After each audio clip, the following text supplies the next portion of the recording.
All right. Good evening. I call this meeting to order at 6:03. May we have a roll call, please?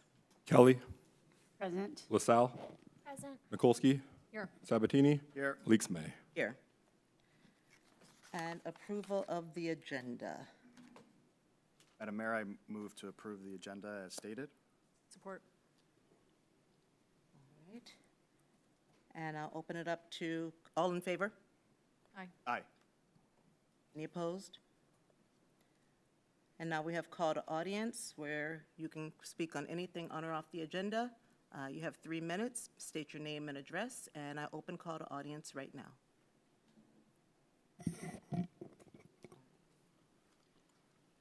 Seeing none, the purpose of this meeting today is an administrative hearing to review the short-term rental license denial at 2341 McDowell Street.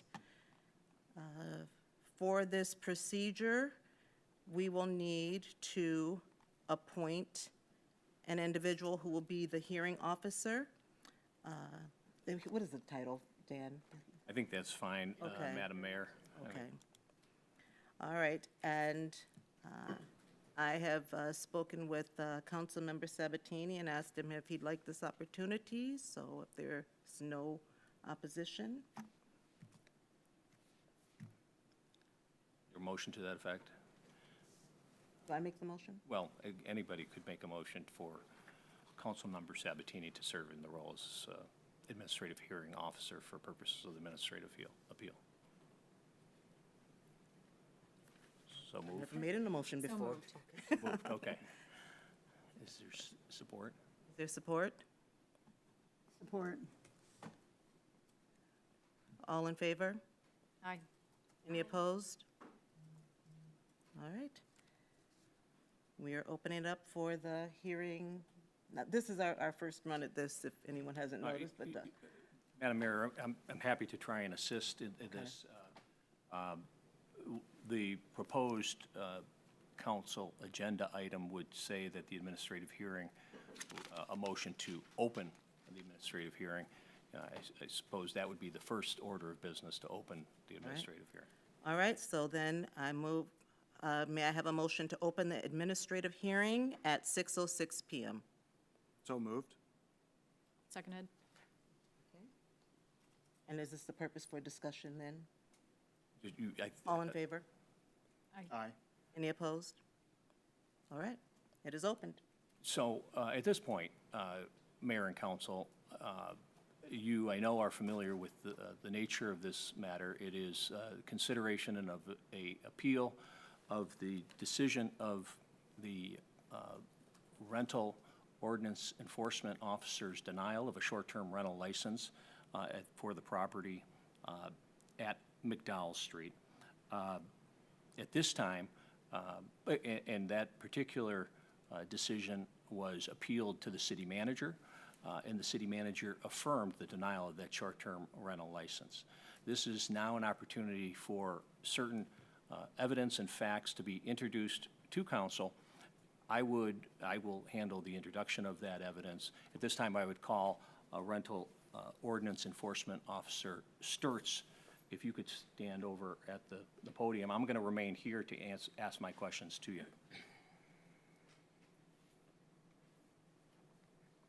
Hello, everyone. And Brett, would you just state your position with the city for the record? I'm Inspector 2 with the City of Ferndale Building and Safety Department. In connection with that, are you in charge of inspections for the city's short-term rental program? I am. You're familiar with the short-term rental ordinance requirements? Correct.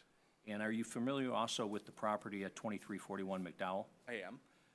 At some point, is it your understanding that that property at 2341 McDowell had a short-term rental license? That is correct. And did there come a period of time when that short-term rental license was going to expire? That is also correct. Do you recall when that date was? December 5th of 25. And it's my understanding, strike that. Did you send any type of communication to the licensee who had been issued the short-term rental license, bringing to his attention that the short-term rental license for the property on McDowell was going to expire. A reminder letter was sent on October 7th of '25. Is that attachment number 3 to the packet of materials that were provided to the mayor? I believe so. Mayor and council? And did you receive any type of response from that licensee? An application was submitted on October 22nd. And did, in your communication and follow-up communication with the applicant, discuss the actual date when that short-term rental license was going to expire? Yes, Did, based on his application that was received by the department, did you inspect the property? we did. And did you identify, or were there any violations with respect to the property at 2341 McDowell? There were missing handrails, a missing smoke detector, and a required inspection of an RV on the premises. Okay, and that list of violations, did you bring that to the attention of the licensee? I did. Was that embodied in a communication attachment number 4? That was the list of documents provided to the mayor and council? I believe so. Okay. And after that communication was provided to the licensee, was there any follow-up inspection that you or anybody else from the city undertook? There was a follow-up inspection on January 22nd of 2026. On that, so was that inspection conducted by you? Correct. And you had an opportunity to walk the property on that date? I did. Did you observe any continued violations with respect to the short-term rental property? We were still unable to inspect the RV as it was winterized at that moment. And we also realized that the property was being used as a duplex, even though it was applied for as a single family.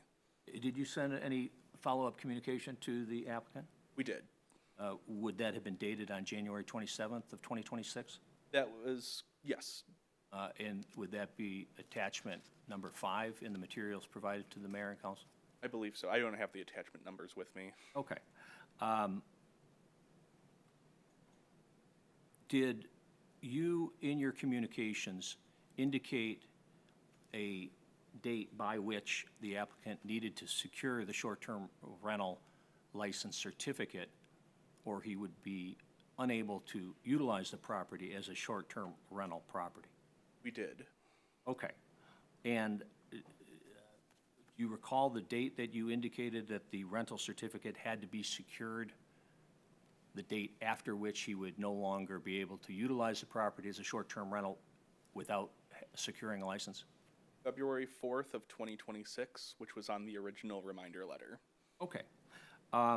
You're familiar, I believe you already indicated, with the short-term rental ordinance requirements. Yes. Do you know whether a property is permitted to advertise or lease without having a short-term rental license? They are not. And if you remember, I mean, I don't want to test your memory too much, but does your recollection that section 7-155 sub 1 has that prohibition? I can't recall the specific section number. Okay. You can't recall right now? Correct. Okay. After the February 4th, 2026 date, did you become aware of any advertisements by the property or property owner with respect to seeking to lease or rent the property as a short-term rental? We did. And would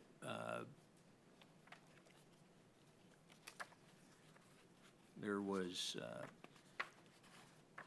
attachment number 8 appears to be a one-page advertisement of entire rental unit in Ferndale, Michigan, and that's attachment 8 to the list of documents provided to the mayor and council. Is that one of the advertisements that you discovered? That is. And there is also an attachment number 11 that refers to Bohemia Top King Suite Hot Tub Pool Games at MLC. That also appears to be an advertisement for this property at 2341 McDowell. Is that correct? That is correct. And again, there was no short-term rental license in place when those two advertisements were observed? Correct. Are you aware of any police response being required at the property 2341 because of a number of guests on the property? Yes, on June 15th. June 15th, did you indicate? I believe so. And is it your understanding that's attachment number 9 that was provided to the mayor and council? Yes. And you've had an opportunity to review that police report? I have. It makes, now I understand you weren't there on that occasion, I was not. but you have read the report. I have. Is it your understanding it indicates that, between 20 and 25 members were in the property, that there was liquor there and appeared to be a number of minors? Is that your understanding of the report? That is, yes. Your understanding is the police were required to respond to that incident? Yes. So your understanding that citations to the various occupants of that rental at that time did occur and were issued by the police department? Yes, that is correct. Did you,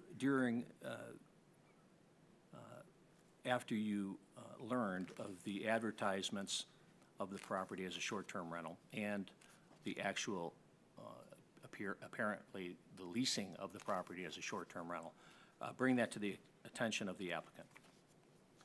We did. And what was the response, if any, that you received? We issued a citation that is still pending a court appearance. Okay, and that citation, is your understanding, is attachment number 7 that was provided to? I believe so. Okay. And that citation refers to rental listed online above occupancy limits. Correct. Now, at that time, there was actually not even a short-term rental license for the property. Is that your understanding as well? That is. Okay. At some point, you made a decision to deny the short-term rental application. Is that correct? Yes. Why did you make that decision? It was in the light of the police report. Excuse me? It was in light of the police report coming in. Okay. Let me ask you a little bit further about that. Had the applicant taken care of all of the outstanding items that you had noted in all of your communications to him? No. Okay, so those were still outstanding? Correct. And it came to your attention that the property was being advertised for rent without a short-term rental license, is that correct? Yes. Is it your understanding that the property was actually leased out as a short-term rental without a short-term rental license being issued by the city? It is. And were all of those factors that came into, that you considered in your deliberations to decide to deny the short-term rental? They were, yes. Okay.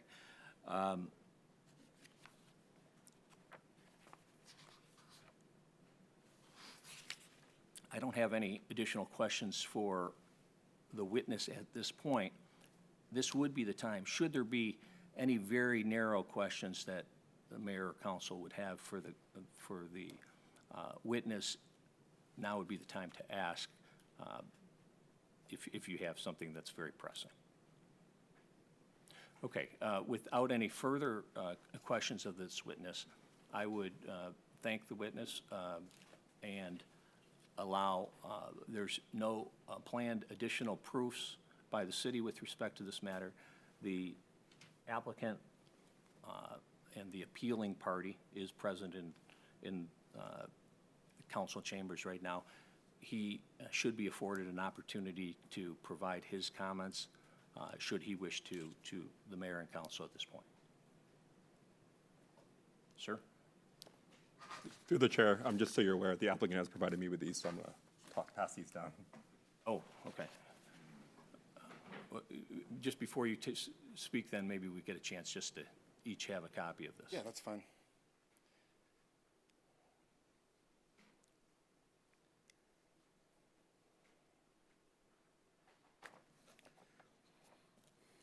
so thanks for your time. Good evening, council members, mayor. So my name's Ian Davidson. I'm the owner of the property at 2341 McDowell Street. So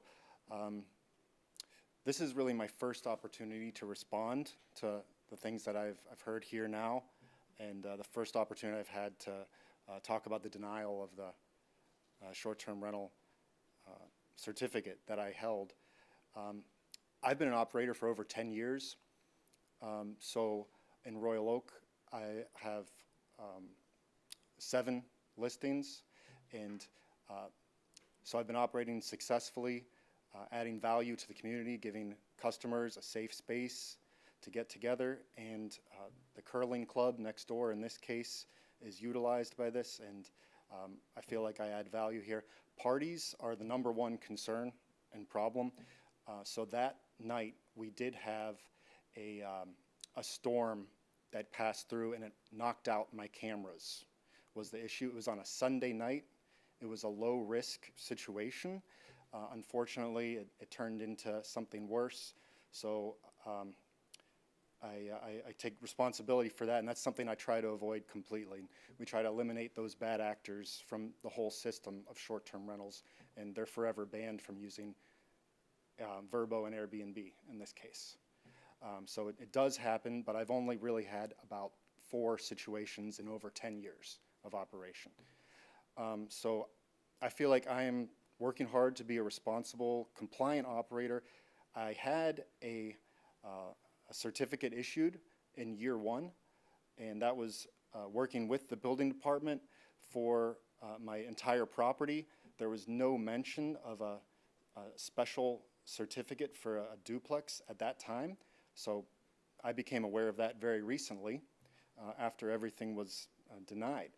So I've been operating for over a year, working in good faith with the city on completing their inspections and making significant investment in the property, only to be kind of suddenly surprised by this denial of the renewal of my certificate. So I did meet Brett at my property on January 22nd, and my understanding after that was we're good to go. There's no problem. I made the corrections that was asked, and I didn't even realize that the certificate was not issued. I was operating in good faith. Continuing on, I have an email from Brett on March 18th on the back of the little packet I put together where Brett even says in writing now, everything's okay, we're allowing you to continue. Then he also had this complex mandate, which I didn't understand, so I immediately responded to that email, trying to get clarification on that, the duplex versus the 1 unit. I got no response. So I try calling and I leave messages. I get no response from the building department.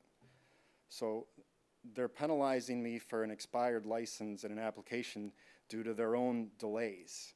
And the RV layout that they approved and permitted, the duplex status that they approved previously, I can't comply with all the changing rules of the building department if they don't inform me and they don't even return my calls or emails.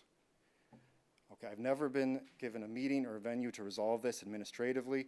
I respectfully ask council to intervene and grant a 60-day conditional extension so that the building department can be directed to work with me on their new workflows and allow me to bring my property that I invested in under their initial direction into compliance with their new updates.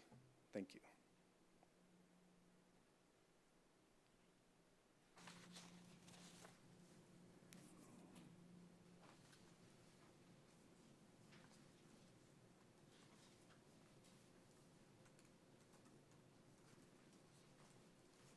Sir, do you have anything else that you wish to bring to the attention of the mayor and council? No, is there any questions that you have for me? This is the time where we speak, Eddie is, Councilmember Sabatini is the chair, correct, the hearing officer? So He we is, speak but- through him, or, Yeah, if any member of council has a question, they could ask the question to the hearing officer who could direct it. I'm not sure if we need to be that formal. If you're okay. I think any question that any of council has, now would be the time to ask it of the applicant. And and through the chair, would we be asking these questions also to the ordinance? I think right now, while the applicant is currently up, if there's any for the applicant, that's fine. I think we can recall Okay. Mr. Sturts after any questions to the applicant are exhausted. All right, well then, through the chair, I do have a couple questions. My first question is, when learned of the expiration of the license, has it been brought up to date or is it current now? For whoever, whomever. Well, do you have an So, answer to that question? Yeah, I did not understand that my license was expired. After meeting Brett on site on the 22nd and verbally saying, you've met everything I asked for, we're good. At that point, I assumed that I was good. So I just found out about the expired license recently. Has this property had the license expired before? No, Have there been any problems previously from this Airbnb before? no, apart from that one incident, there have not been any issues. And then I think you as the applicant, you mentioned that you weren't aware of the new updates. Isn't that something that you would be aware of being an owner and operator? Updates to the process for obtaining a license, I was not aware of that. So that's new. As far as the duplex versus the single property change in certificate, that was a new discovery that I found out about recently when I found out everything. Thank you. I don't have any other questions right now. Mr. Davidson, you don't dispute that the October 7th letter from the city had the sentence, you must schedule an inspection, complete the inspection process, and receive your short-term rental certificate by February 4th, 2026. You don't deny that that was in the communication on October 7th, 2025. No, I thought we were meeting and working in good faith together.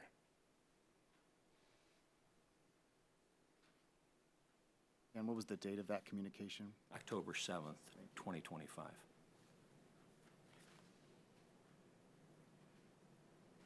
Through the chair, I have a question for Brett. Brett, why don't you come over here, please?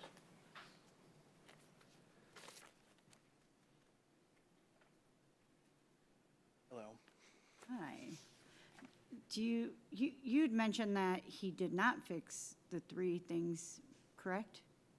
He fixed the handrails and the smoke detector items, but the RV had yet to be inspected, which he stated that it would not be able to be inspected until March because it was winterized.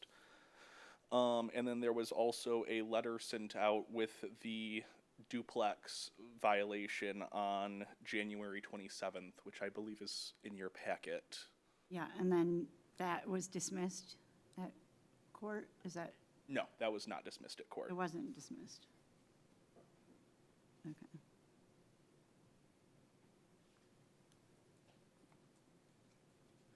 So he did complete the two items that needed to be completed in the home. He did not complete the entire report. He only completed the interior items.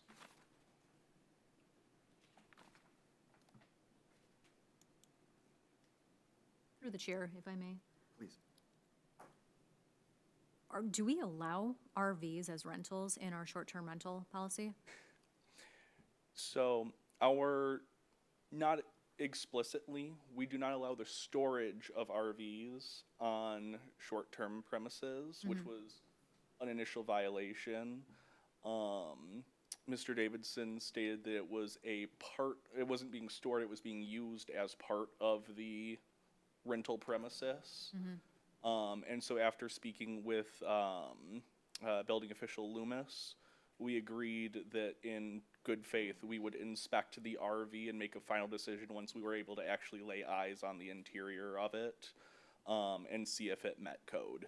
Was the thought there that we would separately license that as a rental unit? Was it being rented separately or as part of the property? We would not allow it to be rented Okay. separately, no. Okay, so it was essentially an accessory unit for the property? It was to remain on the property, it would have to be inspected as part of the Okay. property, yes. And does our code allow them to remain on the property?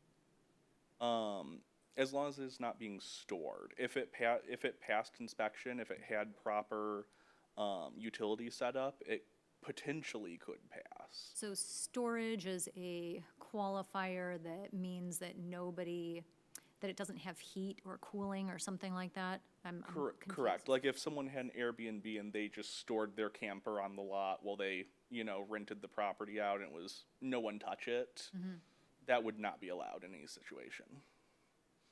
Is this true for all residents, that all residents could potentially be using campers on their property for a variety of purposes other than just storing them on the property Not necessarily, no. necessarily? Okay.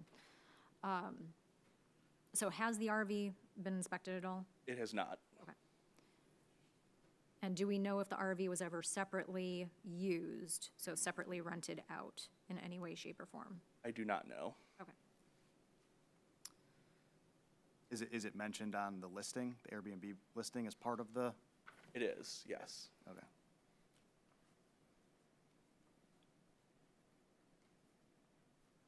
I have some further questions for Ian, if you don't mind.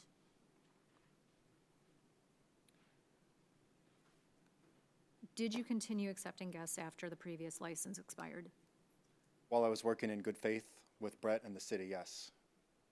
Did you receive notice that the license had expired and you kept the Airbnb? I did not. I did not receive notice until June. And when is that snapshot from for the short-term rental listing? Was that in June? I believe it was. July 14th. I'm seeing July 14th at the top of the, That's correct, July 14th. yeah. Thank you. So is it accurate to say that you had the listing up even though you had now received? No, I heard from Brett, officially, he said, you need to take the listing down, you don't have a certificate, and I immediately took it down at that time. Before when was that, my that? understanding was, it was okay. And when was that? That was June 11th. 11th? And we have, It's 3 days later. 4 days later. a July 14th Airbnb listing for McDowell.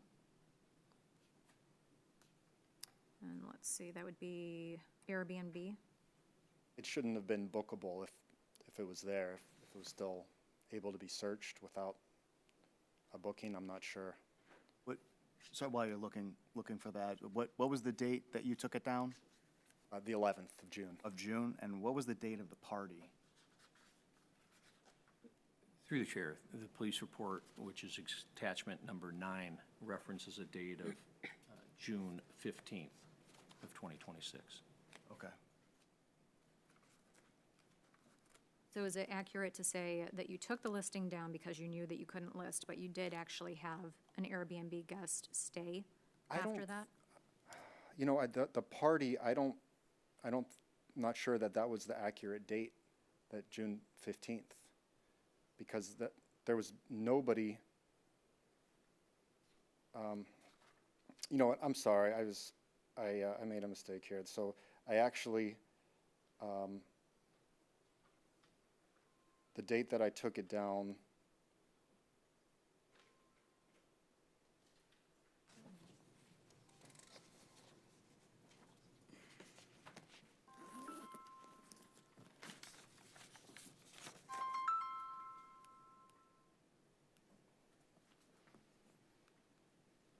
it might have been shortly after the party, just coincidentally, actually. So my mistake. I was working with Brett on the 11th, And then through the discussions in the next several days is when Brett confirmed to me, you must take this down. And that's when I found out I didn't have a license. So it was shortly after the 15th, I believe. And that's when I took it down. Then I told him I have a guest arriving today. What should I do about that? And he said, okay, you can allow your guest arriving today to use it. And that was a guest that arrived in late June. It was later June. Later June is in after the 15th? Yeah.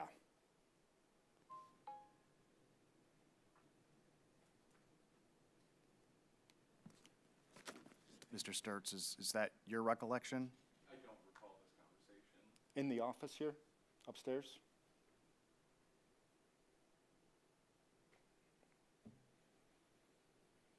Thank you, thank you.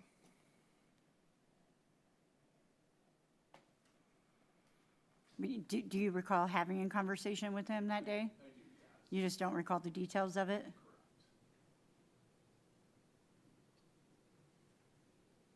That was my last guest. That was almost a month ago now. So we had an agreement then that we would allow that guest, and then we shut it down, no bookings, and it's been sitting there vacant for most of the month.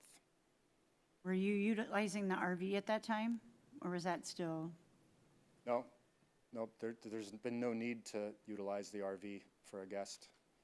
So we had an agreement to inspect the RV in spring, and so I was trying to get that done as well when I found out that I don't have a certificate and everything is canceled.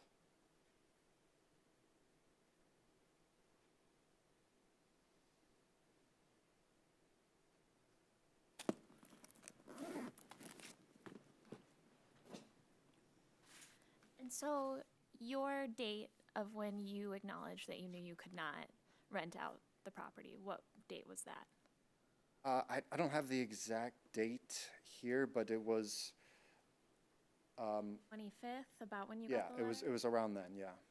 So when I look at the Airbnb listing, it does show that it is bookable as of July. And this was printed off in July as well. I'm not sure, you know, I use other software, I use a third-party software to run it, so I'm not sure what you're looking at, but it was not bookable and has not been booked for several weeks, going on a month here. So what's your understanding of the October 7th letter, 2025? Because in that states, lays out what you have to do to renew the short-term rental. It says that the inspection has to be completed before February 4th, and then you will not receive a second notice. So this was in October, and I think you had 5 months later in March is when you reached back to Mr. Sturts? No, he was at the property on January, a couple times. First on January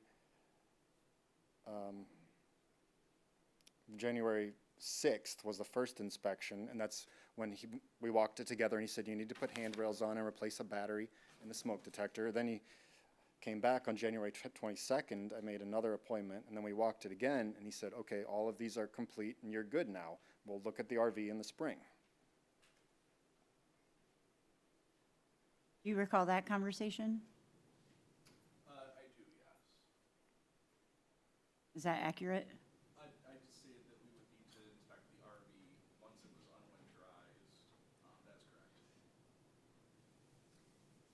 So, through the chair, just for clarification, Ian, you did take down the listing, correct? Yes, it's down now.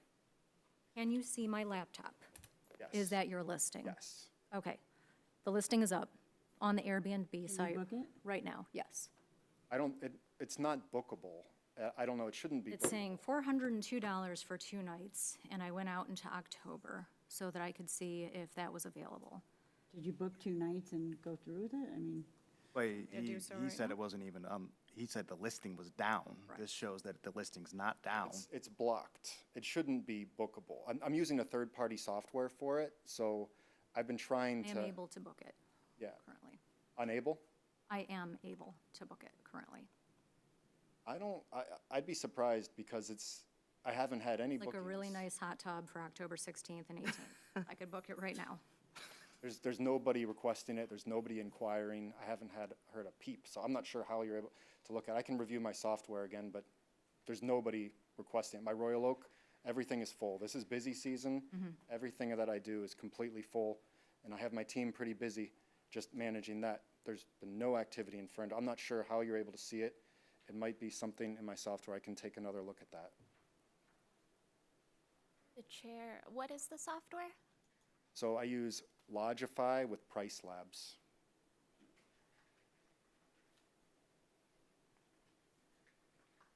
Is that a customer-facing software, or is that just admin? That's both, It's both? yeah.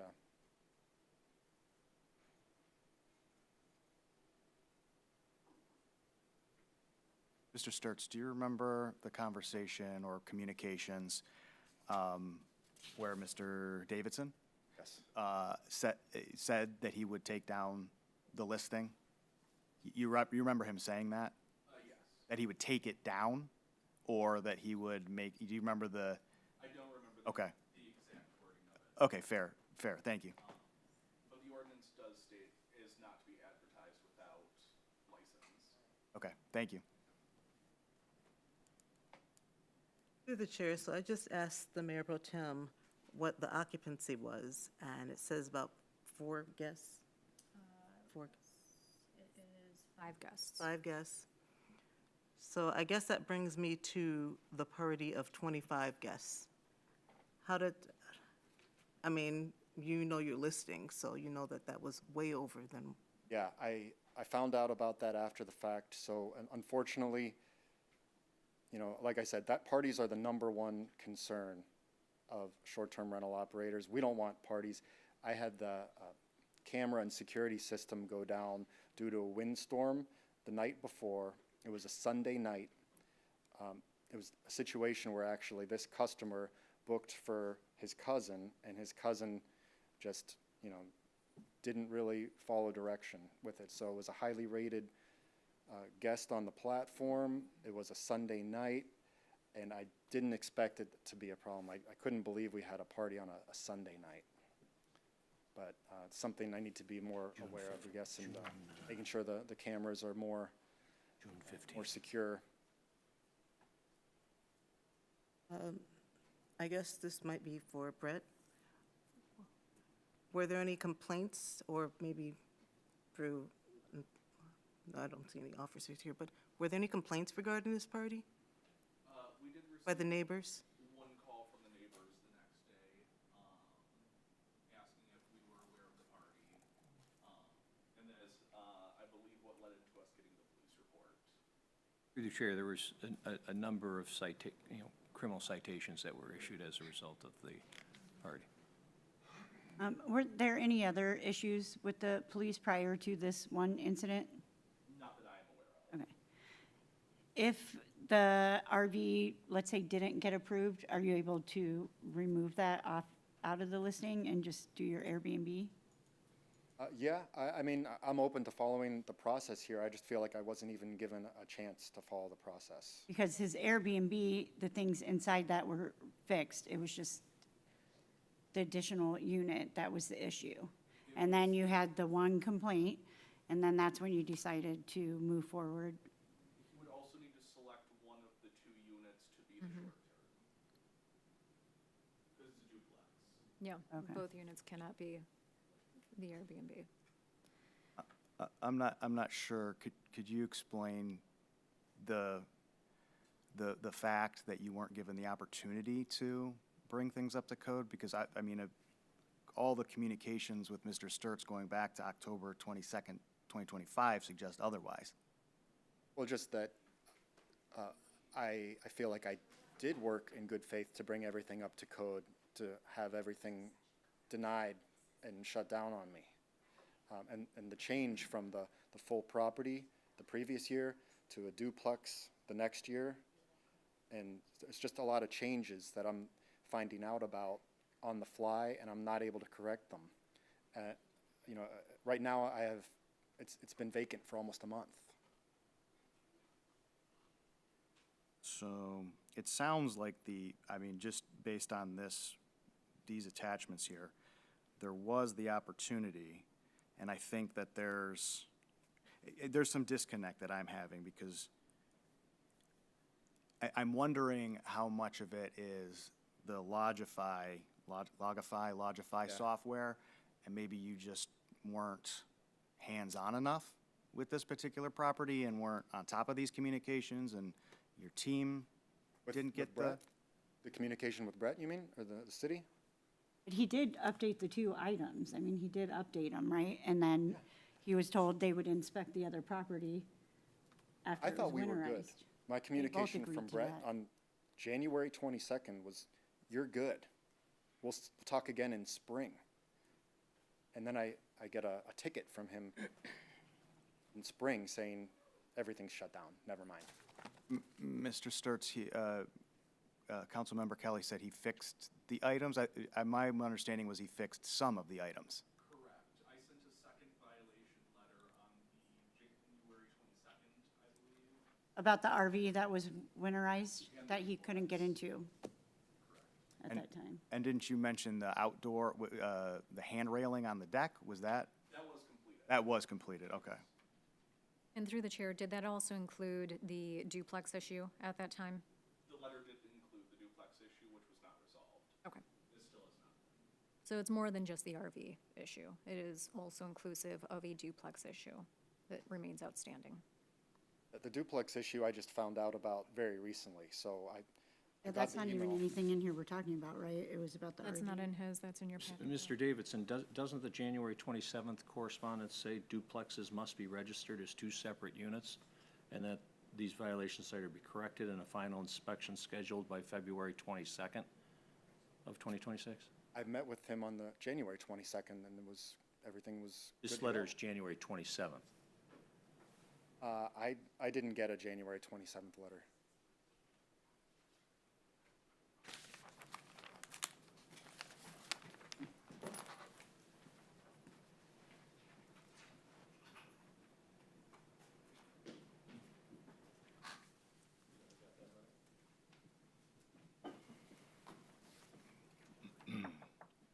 Never got this letter. And that was addressed at what is, that was sent to your East Kenilworth Avenue Yeah, address? yeah. You received the October 7th letter, though? The October 7th I received. Did you get the December 19th, which was sent to the same location? December 19th. A letter that raised the smoke detector, handrail to basement, and handrail on exterior deck? I'm not sure if I received that letter or not, but I was in communication with Brett in the city. So I understand what the city was looking for regarding those items.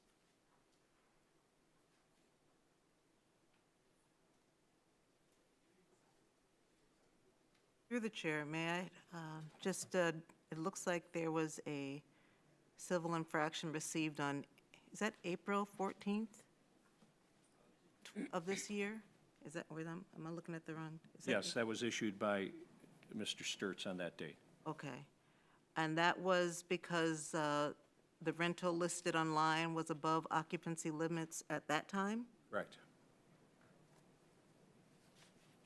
Brett, is that correct? So when, to the owner, when you received this infraction, was this an opportunity to make sure that the occupancy limits did not go above anything from that point forward? I didn't receive that in April. I received that in June. I received the default notice that there was an occupancy problem, and that's when I discovered that there was a difference between a duplex certificate and a property certificate that I had previously. So there was some change in the Ferndale process there that I was not aware of. I guess I'm just trying to understand to who, to this civil infraction is written out to him, to the occupant, the owner, and you're saying you didn't receive that until 2 months later, although it's listed here for April? I received the default notice, the next one, that I failed to show up for the first one, I believe. So I didn't receive the first one, no.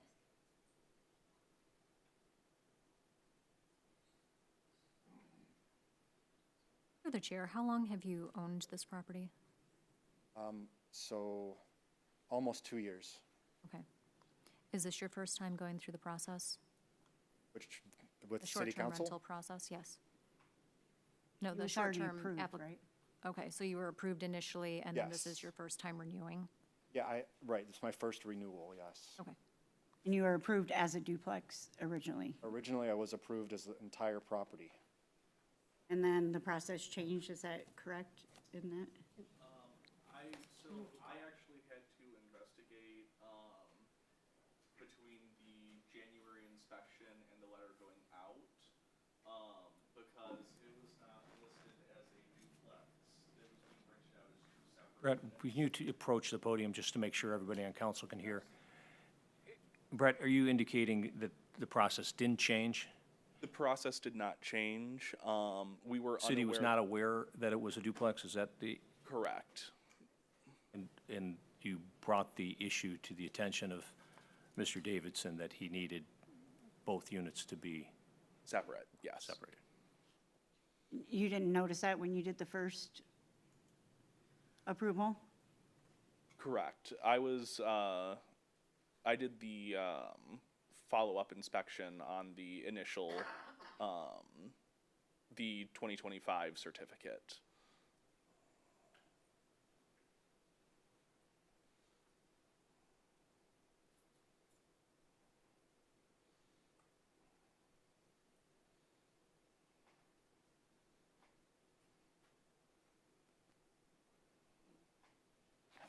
So he would not be able to rent it out as is either way, so it would have to be two separate units moving forward. Correct. And there's not enough density on the block for even one unit to begin with. But he was already in that as one Correct. unit, so he would be able to continue as one unit, but it would have to be one or the other. Correct. And then what has to happen with the RV? It would need to be inspected by me and the building official, but likely removed from the property.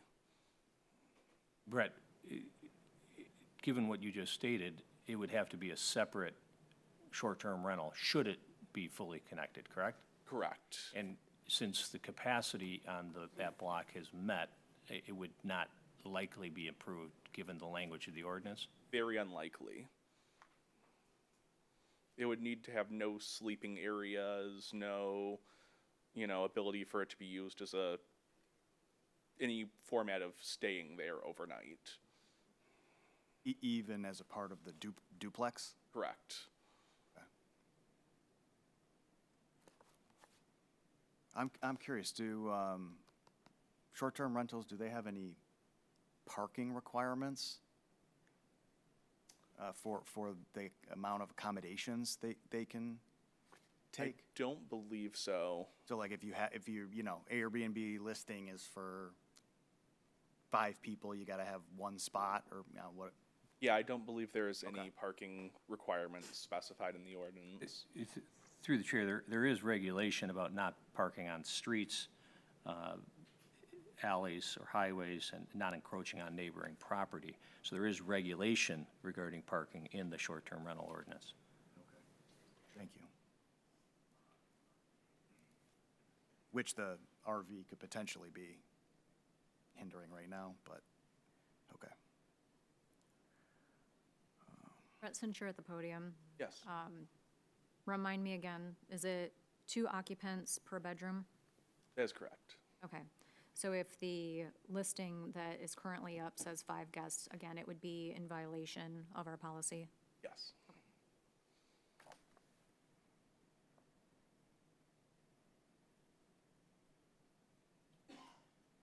Through the chair, should this appeal be denied today, what is the process moving forward? Would this just not be an Airbnb on this, in Ferndale, or does he have an opportunity to go through the process again? What's the, Through the Should- chair, the ordinance, section 7-159, subpart 5 indicates if a license is revoked or under this section, it shall not be reissued for a period of 1 year from the date of the revocation, subject to the administrative hearing.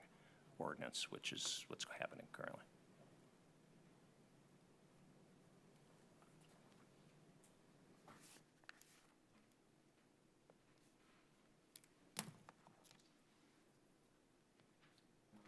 Mr. Davidson, thank you for bringing the timeline. I appreciate that. I don't suppose you happen to have, like, screenshots or something of the camera system that went down on the 15th or 14th? I forget what you said it was. I apologize. Yeah, so that, for that incident, that was on the 15th, I believe, on Yeah. the Sunday. I have records. I didn't bring any paper records, though. You do have the I have record, digital records. and you said they went down that evening or the day before? I forget, sorry. So I have two cameras. I have one on the front of the property and one on the back of the property. And the one went down, it was the day before, and then the front one went down that evening, about 6 p.m. before the party happened. Before the party happened, but after the guests checked in? So the one guest checked in, and I saw him there on the camera, and then the camera went dead. Okay, thank you. Through the chair, I guess the way I'm thinking is that if a camera went dead, I would probably go check my property and see what's going on. I guess I'm wondering why you didn't do that, and you would have probably avoided the party Well, situation. it was just a low risk. In my opinion, I was wrong, but at the time, it was a Sunday night. It was a highly rated guest, and I felt it was a low risk situation. So, and they booked in advance. So all the kind of the red flags that I have to be aware of were not going off. The guest was communicating well. He was reassuring me about the number of people, but it just wasn't true. So, I have my kind of process to avoid this from happening, and I felt that it was a low risk, but, I need to reevaluate that.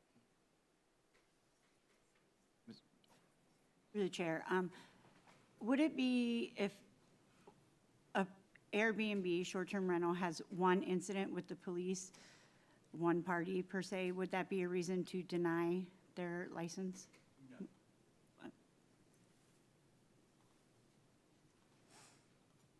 That's, if I remember correctly, that's 3 incidents. It requires 3 incidents in a calendar year, That's the or a new, 12-month period, I'm sorry. that's the new That's the proposal. new I think at this time, maybe I should identify the criteria for the denial, suspension, or revocation that's set forth in the administrative hearing ordinance. That's 7-346.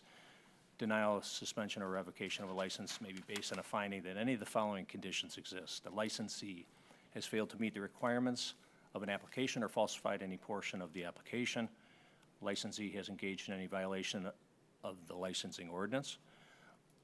Personal property taxes, real property taxes, or other obligations due and payable to the city have not been paid. That's not an issue. Maintenance of a nuisance upon or in connection with the licensed premises, including but not limited to any of the following: existing violations of building, electrical, mechanical, plumbing, zoning, health, fire, or other applicable regulatory codes, pattern of patron conduct in the neighborhood of the licensed premises which is in violation of the law and/or disturbs the public, disturbs the peace, order, and tranquility of the neighborhood, failure to maintain the grounds and exterior of the licensed premises, including litter, debris, or refuse blowing or being deposited upon adjoining properties, entertainment on the licensed premises without a permit and/or entertainment which disturbs the peace, ordeal, and tranquility in the neighborhood of the licensed premises, any advertising, promotion, or activity in connection with the licensed premises which by its nature causes, creates, or contributes to disorder, disobedience to rules, ordinances, or laws, or contributes to disruption of normal activity of those in the neighborhood of the licensed premises. Failure of the licensee to permit an inspection of the licensed premises by the city's agents or employees in connection with the enforcement of this article. Those are the criteria that's set forth in the ordinance.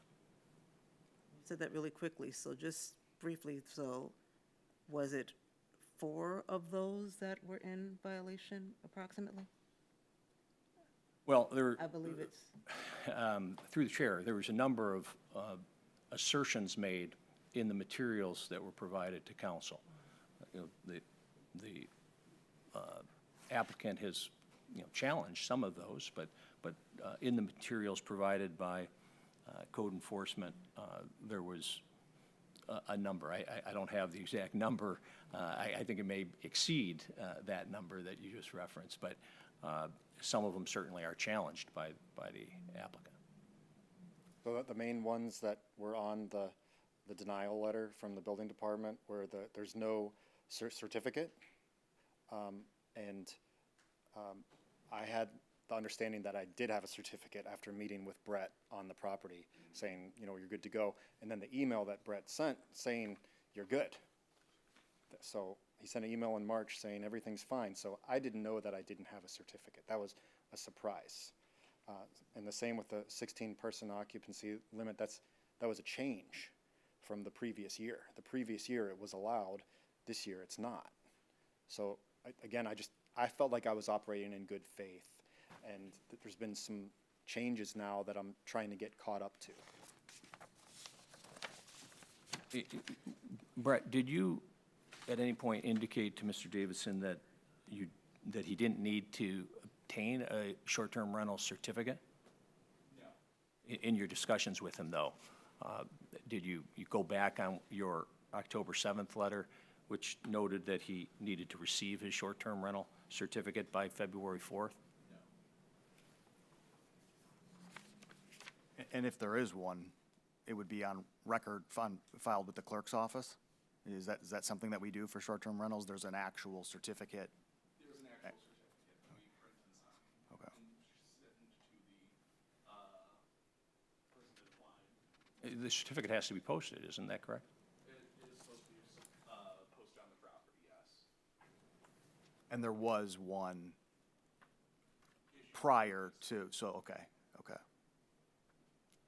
And then when a renewal happens, is a new certificate issued? That would be sent to the property owner, Mr. Davidson, in this, okay.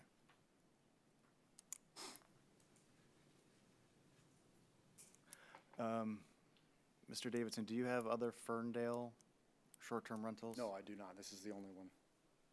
This is my first time working with the city of Ferndale, so it's been a bit of a challenge here. I think the email here from Brett on the back really, it confused me, because it says, we're allowing you to keep a short-term rental at the property on March 18th. That's what I saw from the city. So anything contrary to that, I just don't understand, really. After March 18th, did you have it listed as a duplex, or did you just have the one unit? I had it listed as a duplex still. Even though he does say that you can only have one? Yep, and I sent a follow-up email questioning that. I didn't know if he meant for the next year or for this year. I didn't understand that, so I reached out to him through email and phone call, but I didn't get responses back. You have that email? Yeah, it's attached right here in the packet I gave you on the back. Where it says, can the entire house be listed? Yes. So it seems like maybe there was an understanding that it could just be one? I didn't know if it was for this calendar year or next calendar year. I didn't understand the timing. Yeah, it is kind of confusing. I understand, yeah, with the first email, but it seems like it was clear that it was just one unit.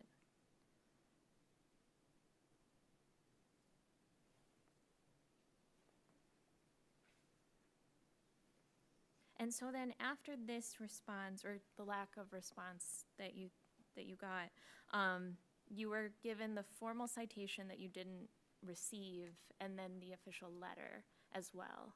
So there were two responses that you just didn't receive via the mail. I didn't receive anything between March 18th and June 11th. And I sent emails and phone calls, so I was trying to reach out to the city, but last I heard is that we're good.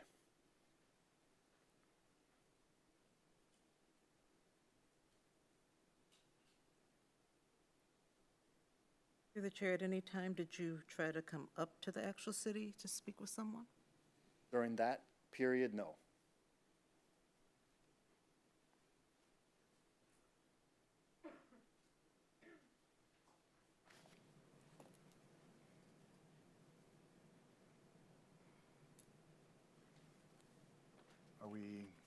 Do we have any other questions for Mr. Sturts or Mr. Davidson? Or are we ready to end discussion at this time?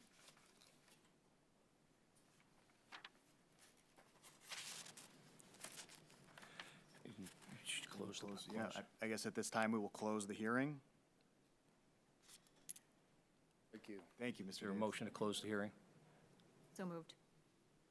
At 7:04? 7:04. Okay. I second that. All in favor? Aye. Any opposed?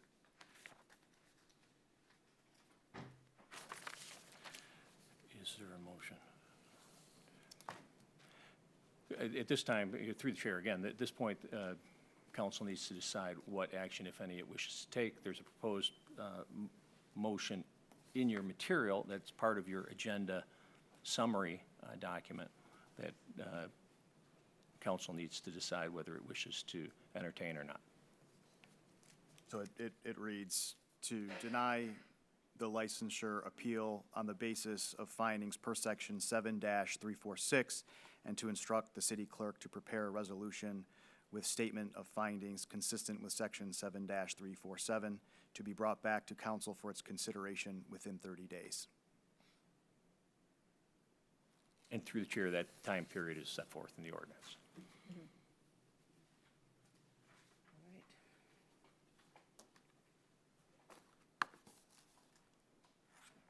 So we would need a motion on that, or Would. do we discuss as council before that, or that sort of was the discussion? Well, portion, typically, if there's a anybody has- motion made, you could discuss it after the motion's Okay. made and seconded. Okay. Yes, through the chair, I guess I'd like, do we want to discuss it as council, or are we ready to go to the motion, or have we decided? I'm ready to go to the motion. Ready to go to a motion? Ready? Okay. I move to deny the licensure appeal on the basis of the findings per section 7-346, and to instruct the city clerk to prepare a resolution with statement of findings consistent with section 7-347 to be brought back to council for its consideration within 30 days. Is there support? Is there support? Based on everything that I heard, I'm going to say I support. So the motion's been made and seconded. At this point, council could deliberate if it wishes, if there's any council comments before you call the motion. Does anyone have any? I have a few things, but if anybody else has something, please. I mean, through the chair, the crux of it for me is that the Airbnb listing is still up. It is still listed for more people than it is allowed to occupy, and it is a duplex. I do think that we have communicated in good faith. I can critique some of the communication as to how we communicated and the verbiage therein, and see that that could be confusing. But I do think that we spelled out in the final email on March 18th that it was one unit, and I think that that's pretty darn clear. So, again, with that paired with the fact that the Airbnb is still up and lists 5 guests as able to book, and that I can still book it, it was a straightforward decision for me. You know, Mr. Davidson, I do believe that you want to be a good steward of the community. I think you showing up here and the preparation you've shown demonstrates that. But I also happen to believe that Mr. Sturts did his due diligence, followed procedure, was very communicative, going back to October of almost 2 years ago now, right? 2024. So I just wanted to thank both of you for your participation in this, but I happen to agree with Mayor Pro Tem Mikulski.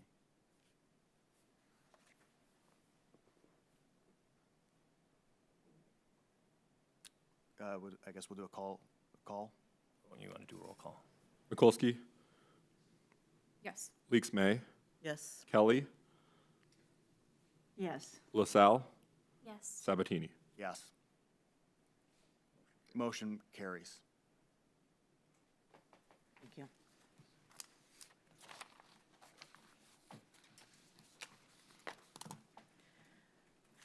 Then this meeting is adjourned at 7:08 PM.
Good evening. I call this meeting to order at 7:14 PM. If you're able, please rise for the Pledge of Allegiance. I pledge allegiance to the flag of the United States of America and to the republic for which it stands, one nation, under God, indivisible, with liberty and justice for all. May we have a roll call, please? Kelly, Present. LaSalle, Present. Mikulski, Here. Sabatini, Here. Felix May. Here. And approval of the agenda. Mayor, I move that we approve the agenda as presented. Support? All in favor? Aye. Any opposed? All right, we're starting with a couple of presentations today. The first one would be from the Fire Department, Certificate of Appreciation, presented to Ava Hansen by the Fire Department.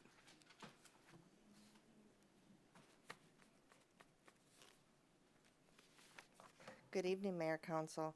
So this is the fun part of my job. You know, last time, I don't think I've done one of these for a little while. I think the first one I did, some of you remember when I first came as chief, I actually gave a life-saving award to a dog, which was a lot of fun because it did save his family's life. But tonight we're for another fun one. You know, there's so often that people drive by and see something happening or see something and just keep going because they figure they just don't want to be involved or they don't want to bother. But this young lady, well, out for a bike ride, saw something and said she just couldn't keep going. She needed to do something to make it better. So she noticed a small fire by her porch and convinced her grandfather that they needed to stop and they needed to help and they needed to do something. So because of their efforts, it kept the damage very minimal. So we do want to recognize her tonight. Ava, do you want to come up here with me? It's okay. You can come stand. You don't have to talk. Just come stand with me.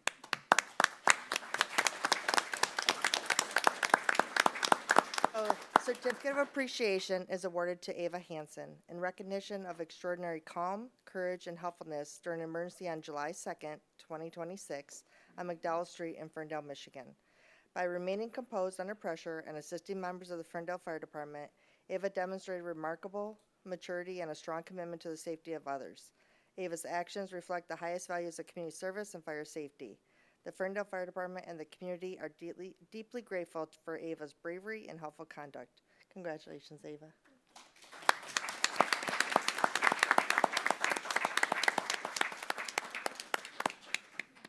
Ava, do you mind getting a picture with the firefighters?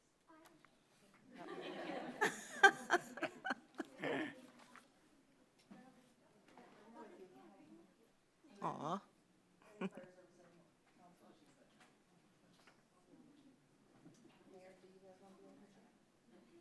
Sure.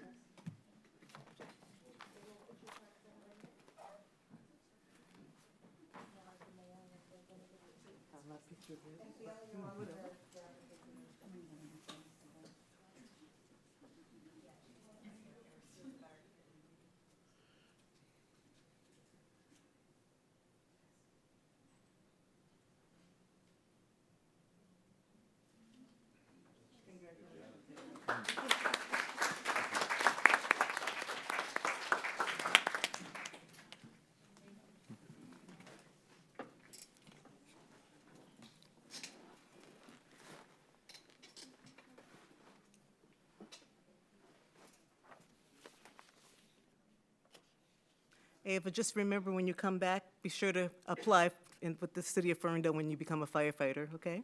Have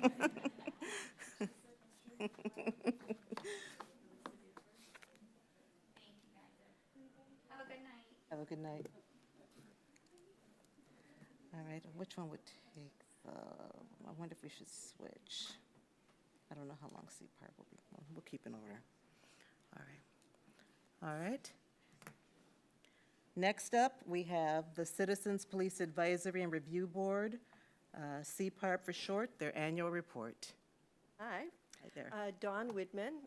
I would like to thank City Council for this opportunity to present our annual report for the Citizen Police Advisory and Review Board. Since that's a mouthful, I'm just going to say CPARB, okay?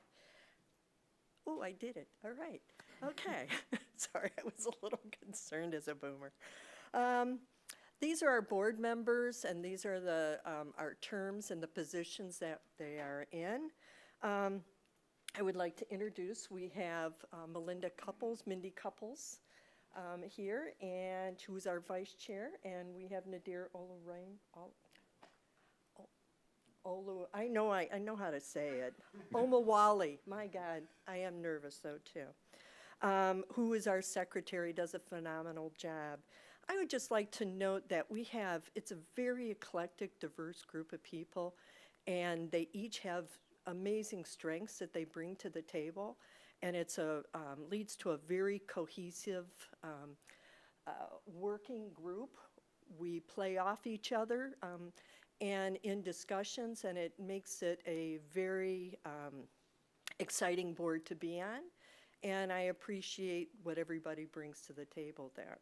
But I would like to thank Dan, who herds us cats and keeps us together, and the chief and his staff for always being open to discussions. We ask for something, and he pleasantly says yes, you know, such as the chief's report we now add into our meetings.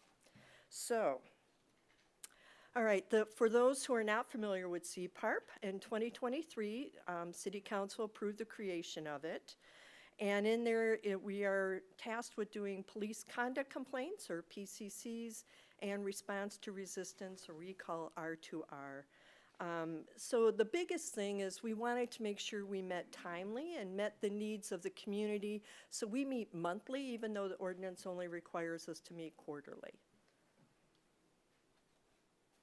So the purpose of the CPARP, and you can read it all, but basically it's to help be the conduit between the police department and the community. We want to show transparency, we're available, we participate in community events, and so I don't want to read from the thing, but it's all in there as to what our purpose is. All right, so what are the definitions when we say R2R?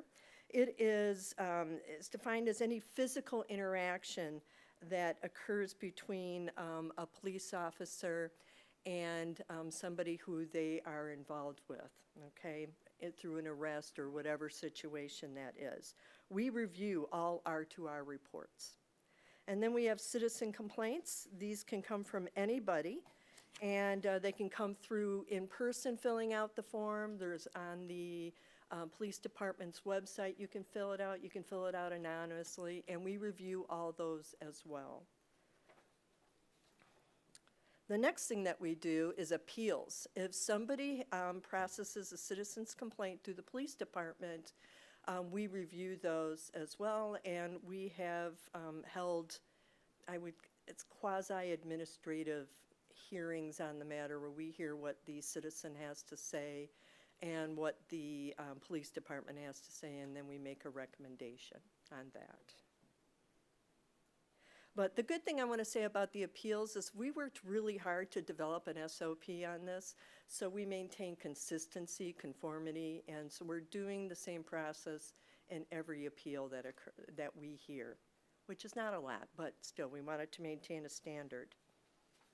So the case reviews from 23 to 26, what we have, the first set of blocks that Dan did, there's a response to resistance. Last year we had 26, and this year to date 11. One of the things that we were actually just pondering is why is there so much less between 2024 and 25? We're not sure. We're starting to look at some statistical causalities and seeing if there's any reasons that we'd like to take credit for it, but we can't document that. So on PCCs last year we heard 13, and this year to date 2 that we reviewed, not heard. The appeals last year we heard 2 appeals, and this year none to date. So when we review them, these are the things that we consider. We do review and support. We ask any questions, things along that. We review with follow-up questions.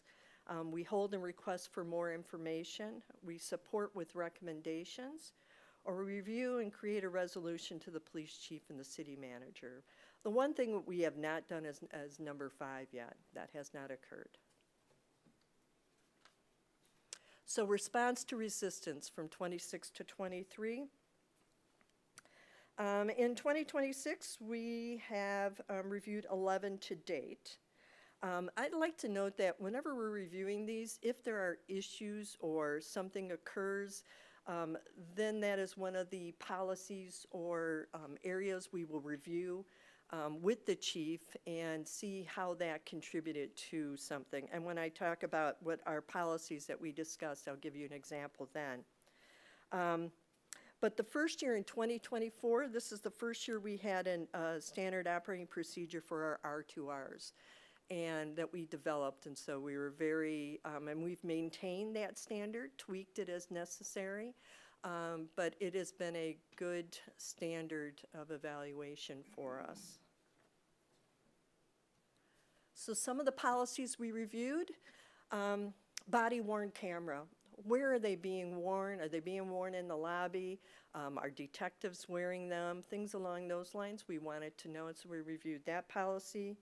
Out of one of the R2Rs was a jaywalking statistics. We wanted to know, we received an R2R that involved somebody jaywalking, and the situation became physical, and we wanted to know how many people are issued jaywalking statistics, tickets or interactions, what are the race, the gender, any issues that play into that, where do they occur?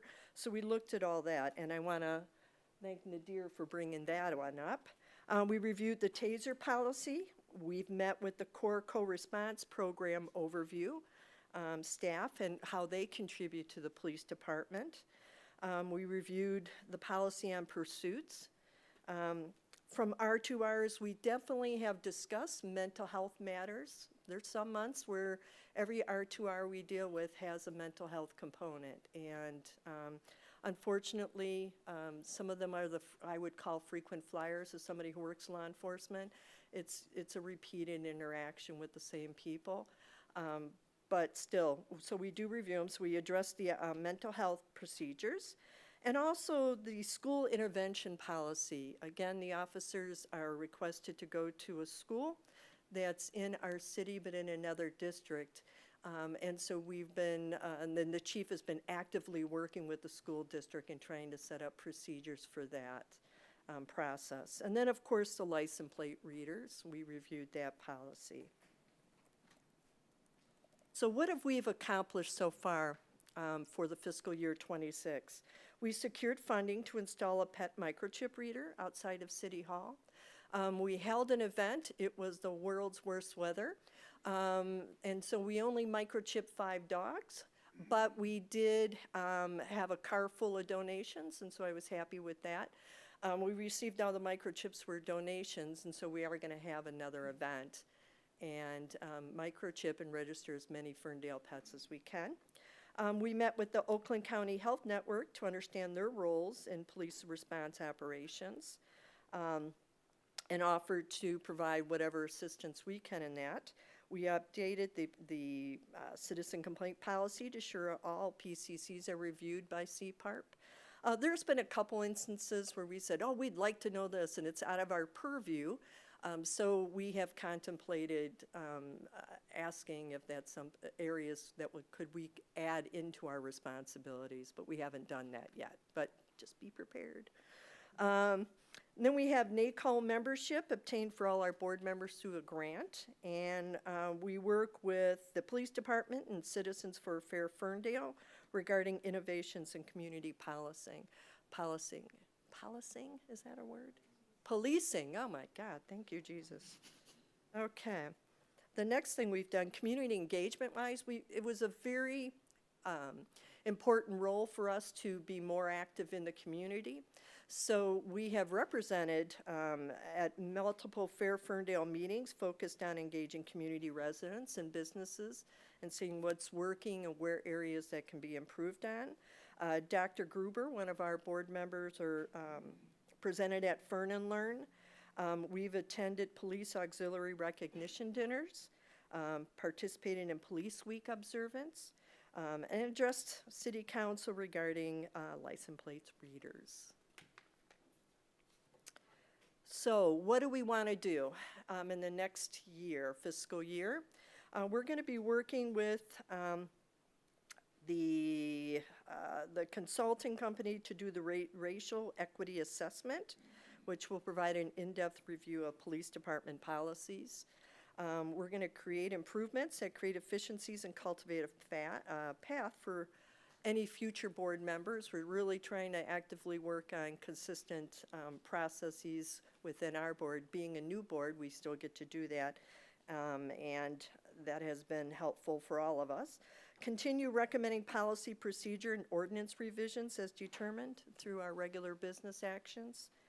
And as I was noting, as data increases, analyze this information. Why is one year so high in R2Rs and then it's gone down? What are those reasons? What are some kind of possible correlations? And we really want to work with the city to update CPARP on the website. A lot of people don't know who we are, okay? And that's good or bad, I don't know. I would prefer that they at least know what we do and that we are available to them. And so we really want to continue to work advocating who we are on behalf of the city and make sure people know what we can do for them. Any questions? I was going to ask, do you all frequent, or are there any plans in the future for you all to attend any of the community events outside, like our fairs and things like that, so people know that you exist? We have, one recent one was the Fern and Learn. That was at a park on the northeast side. That was the first time we've done that. When there are community events, I myself have gone up to the Ferndale Police Department's table and introduced myself and things like that. And of course, thank them for their job and things along that, but more to let them know that I am here as well. And, but that is one of our goals, our future goals, is to continue to expand upon that. Yeah, but that's a very good question. Thank you. Any other questions? For the chair, if citizens wanted to get involved and help with policy, procedure, and ordinance recommendations, how could they reach out to CPARB? Well, we have our monthly meetings. They are posted. We have public comment. And some people have attended. Sadly, more people have not attended. And when we see somebody, we're almost kind of hopeful that it's somebody who's going to have a thought or an opinion about what we do and things along those lines. But no, that's the best that we've had so far. But we're welcome. You know, reach out to us, and we'll be glad to discuss anything that relates to CPARP. Yeah. For the chair, I was curious, you're probably already planning this, but the case reviews, I think it was on slide 7. I'm wondering how Ferndale compares to other cities and then nearby cities and then nationwide. Obviously not the numbers different cities are going to have, but the ratios. Yeah. If we are on trend with the nation, are we ahead of the, so I was wondering if you guys were planning that. No, through the chair, that is not something that we have planned. The challenge in some of that instance, I want to note, is that there's not many police review advisory boards out there. Okay, City of Detroit has one. I work for the City of Detroit in law enforcement, so I know what they do. I have a tendency to bring that. I wonder if we think about this that's being done, and especially if it's a positive thing. But as part of our at NACOL membership, we do have access to a lot more information, and especially best practices and things along those lines. I have a tendency to go on to NACOL and read best practices in a certain area, things along those lines. At the meetings, there's one section, it's new business, and my cohorts will acknowledge that it's basically my section of bringing new ideas and concepts to the chief, and they all nod and go ahead, Dawn, it's your section. And I have newspaper clippings, I do all kinds. I read this in Ferndale Forum, what is the position on this? So can't win a war, but I don't mind the battle. And we'll bring information and things like that, but not as a comparison. We haven't done anything like that. Maybe the racial equity assessment will help us provide some information. And the other area that we have read is the police department's accreditation. That's coming up right now. And so they are asking for community input. And I have prepared my community input. So that is part of that report. But that was posted through all the social media sites as well, so anybody can, and we read that accreditation report. So. Just one last question. Is there any information on the CPARP site that would explain or, kind of give some examples of what I'm looking at slide 9, I think now. Oh, that one. What review with follow-up looks like, an example of that, and then what a support with recommendation might look like? No, but we would love that. I mean, if we had our own page, I think we'd be happier. Because right now, it's very nominal mention. I think it just lists what we do. It has the ordinance and then our names and terms. It does have terms of our terms on there. Thank you. So anything you could do through the chair to contribute to that or advocate, we would appreciate, definitely. Because it's been a vocal request for some time. Yeah. We'll explain everything. No problem. Any other questions? All right. Again, we would really like to thank you for the opportunity. We're very honored to be part of this process, and thank you very much for having faith and trust in what we do. Thank you.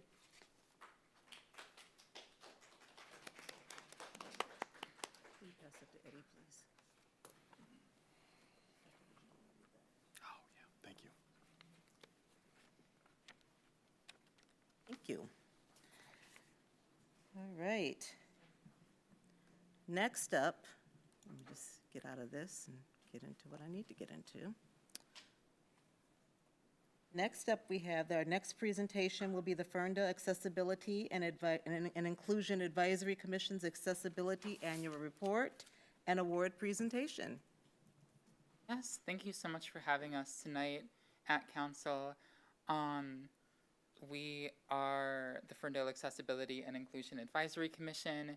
We are one of the non-voting city commissions that makes advisements to city council and city employees, in our case, related to ways to make Ferndale more accessible and inclusive of all residents, visitors, people who live and work here, with a special focus on people who need that support from a disability lens. So, I think I pretty much just said in other words what our mission is on this first slide. But yeah, our mission as a commission is to help make Ferndale a place of choice to work, live, and visit for people with disabilities and remove barriers to access within our community. We currently have 5 members on our commission. My name is Rachel Sellers. As many of you already know, I am the newly appointed chair to FIAC. I think I'll just pronounce it FIAC for short as we go through this presentation. I was the vice chair before now, and I got appointed as the chair in June when our previous chair, Alan Hale, moved on to the City Planning Commission. We have 4 other members, one of whom is up here, and I'll let him introduce himself. Good evening, folks. Kevin Roach. Nice to meet you. And we have another member who is our newest member who has not come up to stage.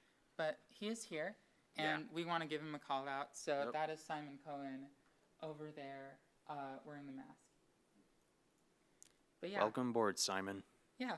Welcome to the commission, Simon. It is wonderful to have you on. We also have 2 other longtime members, Dave Cuttrell, who's our vice chair, and then Monica Mills, who is a general member and also was part of the previous iteration of FIAC, all the way back in the mid-90s onward. So, wealth of information. Our council liaison is Eddie Sabatini, and our city staff liaison is James Curzon, our assistant city manager. So we have a lot of appreciation for the support that both of them lend us on the commission. And yeah, thank you both very much for your continued partnership with us. So I'll give the floor to Kevin to give a little bit more context about what accessibility means within our mission. All right. Thank you, Rachel. So, what is accessibility? Well, it's when the design, construction, development, and maintenance of facilities, information and communication technology, programs, and services are all planned in a way that lets all people, including people with disabilities, fully and independently use them. On screen, you can see all of the symbols, or at least a good selection of them, for many forms of accessibility, which would mean anything from physical or accessible signs and interfaces, text enlargement, volume level, sign language interpretation, and of course closed captioning. So really, accessibility is all about removing and avoiding barriers for people's access, like eliminating outdoor and indoor physical barriers, having accessible web design, making information available in many formats, managing noise and light levels to minimize sources of sensory stress. You've probably experienced that in your day-to-day, like night mode. Now, a lack of accessibility reduces the ability of disabled people to live independent lives while enjoying public spaces and resources. So our role as a commission is to make sure that the city of Ferndale is inclusive for all residents by removing barriers to accessibilities at all levels of public life. And we advise council members and city staff and employees on how city projects and development can be approached through a lens of accessibility. Now, Now, we've met with various departments and organizations throughout 2025 and 2026. We've met with our mayor and city council, our city manager and assistant city manager.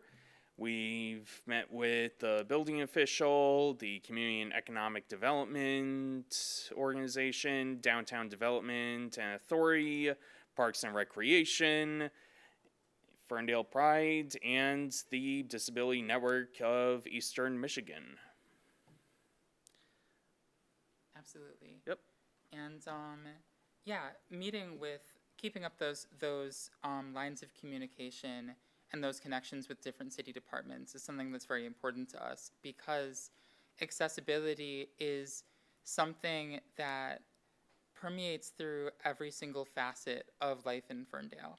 And so getting to talk to people who hold the levers of power and making decisions for how our city works in different ways, that's the best way for us to make sure that there is a good level of accessibility in Ferndale from a systemic lens. Also, this didn't get on this list because, I don't know, it's just harder to categorize, but I did also come to the Fern and Learn graduation ceremony, where several different members of commissions and boards in the city came to talk about what our respective commissions and boards do within the city to Fern and Learn attendees who were, learning whether they wanted to take part in a given board or commission. So I was actually, I think, sitting 2 seats away from the CPARB rep that attended. But yeah. We've also advised a number of city projects on accessibility over the 2025 to 2026 period. That includes a Parks and Rec grant application for Lennon Park. There is currently an effort by Parks and Rec to renovate Lennon Park in ways that introduce new barrier-free paths to the park. The accessible parking element, I think, is a relic from the previous slideshow, but accessible routes very much so are something that they're trying to implement more of, in addition to inclusive, universally designed amenities. And Alan and I hopped on a call to advise on how specifically that could be done in the most efficient and accessible way. It helps when we advise on Parks and Rec grants because they can then say that they have the backing of the city's Accessibility and Inclusion Advisory Commission, which can help them to be more likely to get that grant from the state. We've provided some advising on Zone Ferndale in terms of things like improved barrier-free walkability for the city, improved accessible housing standards and availability within Ferndale. On an ongoing basis, we provide voting support by touring polling stations and evaluating accessibility within those stations. Are there ways that a given polling station can be made more accessible for residents that are coming there to vote? And of course, that's going to be very relevant, as well as once physical polling stations open for August voting and then for November elections as well. We have provided some advising to the Ferndale DDA around the wayfinding program that they are currently working on in terms of helping residents and visitors find their way around Ferndale more easily. And this is a continuation on an ongoing partnership that we've had with DDA. We have a great working relationship with Jenny Beaker. And one of the previous things that we worked with her on was how do we make the new pay-to-park signs that you see on this slide, how do we make them easy to parse? How do we make it so that when someone looks at them at a glance, they know what to do? Because there was a transition period from when people had to pay based on their parking spot number to paying based on the parking zone, the way that we have it now. Also, we've provided some advice to DDA on their renovations to the 9 Mile Strip and some of the public advisory signage that that they've put up to direct people to places where they can still cross while that construction is ongoing. Some of our commission accomplishments that we're very proud of over the past 2025 to 2026 period. In April, we provided City Council with a proclamation for Autism Acceptance Month that was read in an April council meeting. In June for Ferndale Pride, as was mentioned before, we have an ongoing relationship with Ferndale Pride as an organization that has gone back since 2021 when we first sat down with Julia Music to advise on how to make that festival more accessible in general after some complaints from members of the disability community locally. And since then, there have been a lot of different elements of increased accessibility within Ferndale Pride that we are happy to take shared credit for along with Ferndale Pride as an organization, and just how hard they are working to make sure that their festival is as inclusive as possible to everyone who wants to attend. Ferndale Pride was actually a recipient of our Accessibility and Inclusion Award last year. They were one of our honorees at that time, and we are proud to continue working with them as a partner. But one of the big things that we do at the festival is this sensory and quiet space that you see pictured. We run it each year as essentially a sensory oasis for people at the festival who are in a state of sensory overwhelm, maybe from the light, the sounds, any number of other things. If they need a quiet and darkened space to spend some time and get out of that state of sensory overload, or get out of the danger zone where they might be in sensory overload. If they stay in the main festival much longer, they can come into the sensory and quiet space. The funding for that is always secured by Ferndale Pride through one of their donors, so we don't have to pay for the tent ourselves. And we also are given things like snacks and fidget toys and drinks to pass out to people who come into the tent. We've gotten repeatedly, reliably good feedback from the people who have used the sensory and quiet space year to year. We had another successful year of that, as you can see, just this past June, where in those pictures many commission members are shown, including Kevin, Dave Cottrell, who's not here. I'm in the bottom picture, and then Eddie Sabatini, Councilmember Sabatini, was also volunteering in the sensory tent and is in the upper left picture right next to Kevin. Our former commission chair is also there. For Disability Pride Month, we have a proclamation that's going to be read just later on in this meeting. We have an upcoming Disability Pride Month ice cream social with community partners that we'll speak on a little bit more in a second.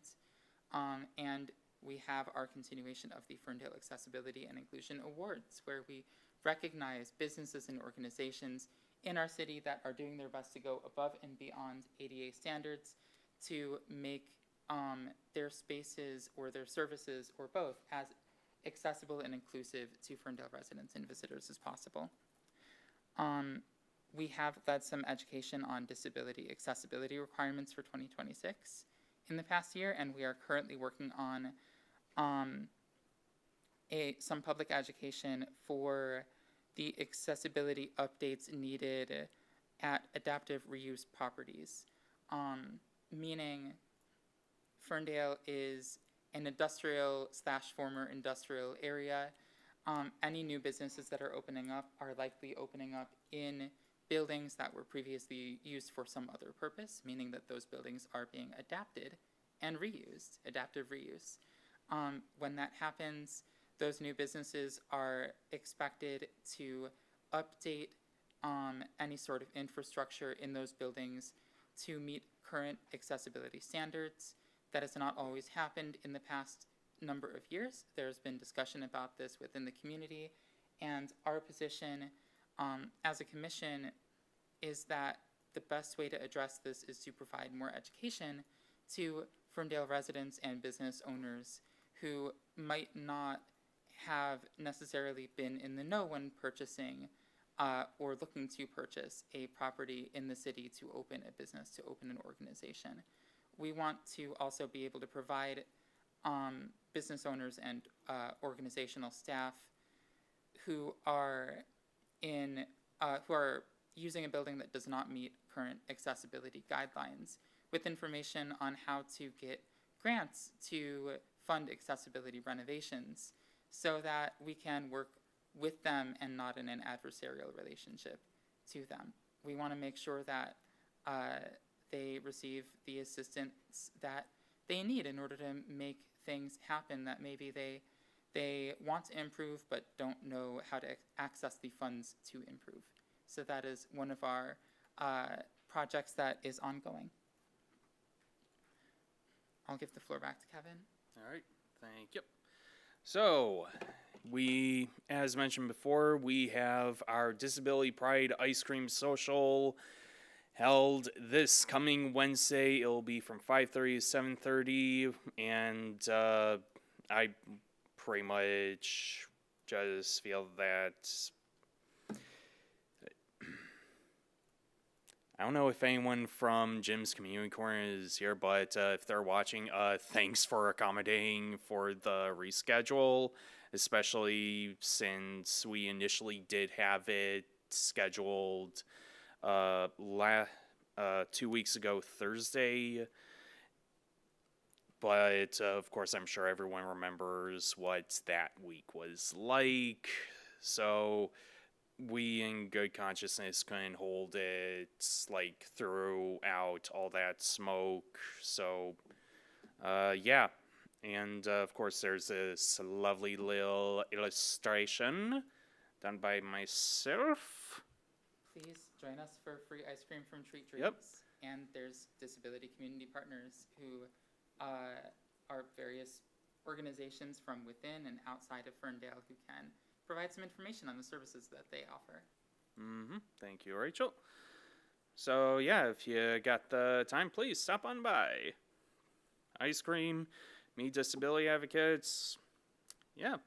So, the key takeaway is just be a good neighbor. Like, all year round. Like, really, this is just the reminder. Be a good neighbor. And we'd like to keep it as a reminder instead of having be constantly said over and over. But, you know, a reminder's nice. Largely just that we need to all work together to keep our community accessible. And you can see some of the ways to do that in the illustration on the slide in terms of regularly shoveling during the winter, trimming plant growth that juts into like sidewalks and other public passageways during the spring and summer, not parking your cars on your driveways so that they jut out into the sidewalk, raking leaves that come out. Don't bother with leaf blowers. We've had this conversation a few weeks ago. Just use a rake. I think there's nuance in But- that conversation. But still be somewhat considerate of that. But The important thing is that, we all have a stake in making sure that our community is as inclusive as possible. So think about the best ways for you to do that in your own personal life.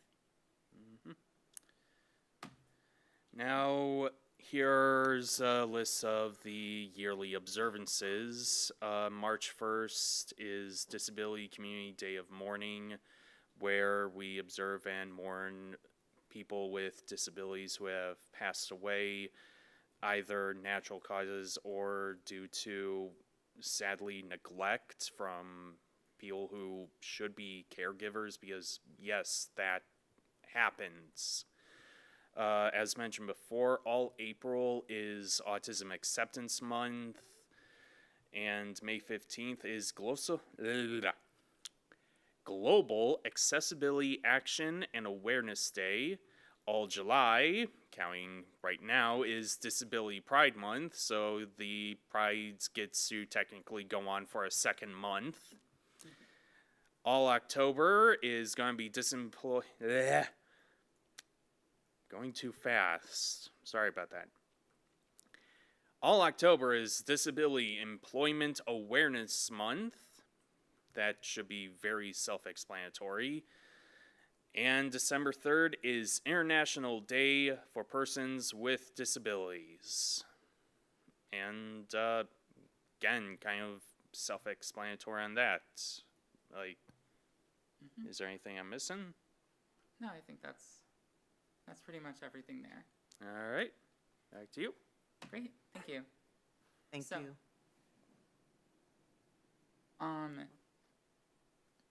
Disability Pride Month is now. It is the month of July, and we are very grateful to the City Council for presenting the proclamation that we wrote for Disability Pride Month, which will happen a little bit later in the meeting. July is Disability Pride Month because it commemorates the signing of the Americans with Disabilities Act, which was signed in July 26, 1990, which means that yesterday was the 36th anniversary of the signing of the ADA.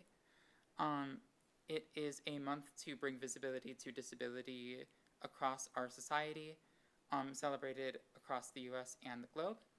And it is a month in recognition of action and accountability that we can all take to raise inclusion of people with disabilities. What you see pictured on the screen is the Disability Pride flag.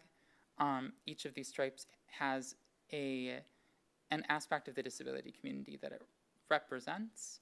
Red is for physical disabilities, gold is neurodiversity, white is for invisible and not yet diagnosed disabilities.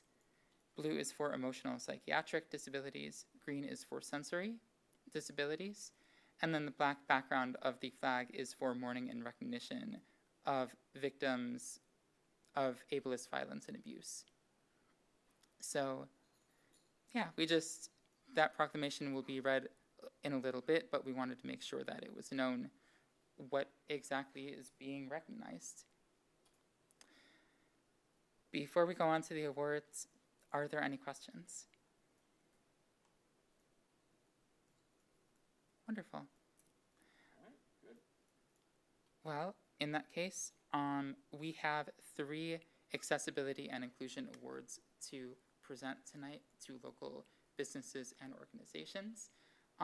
Unfortunately, 2 of 3 honorees that we will be presenting tonight weren't able to come.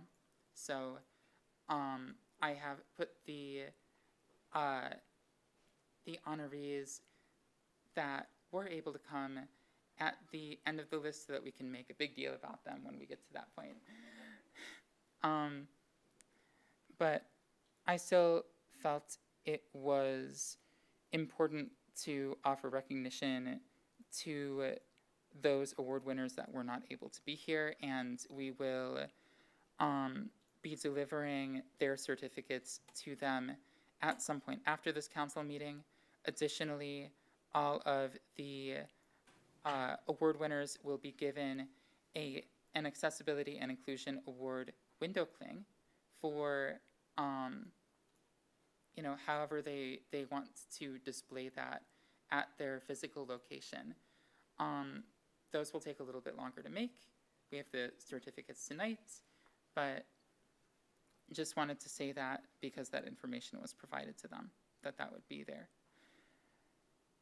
The Accessibility and Inclusion Awards recognize effort and the subsequent human impact of steps taken to make an organization or business more accessible and inclusive to those who use it.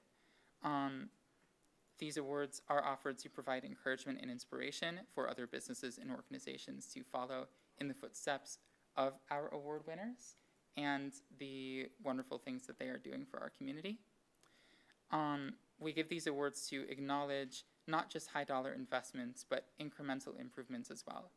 The efforts taken and the steps taken to make things more accessible, more inclusive, those are the most important thing to us.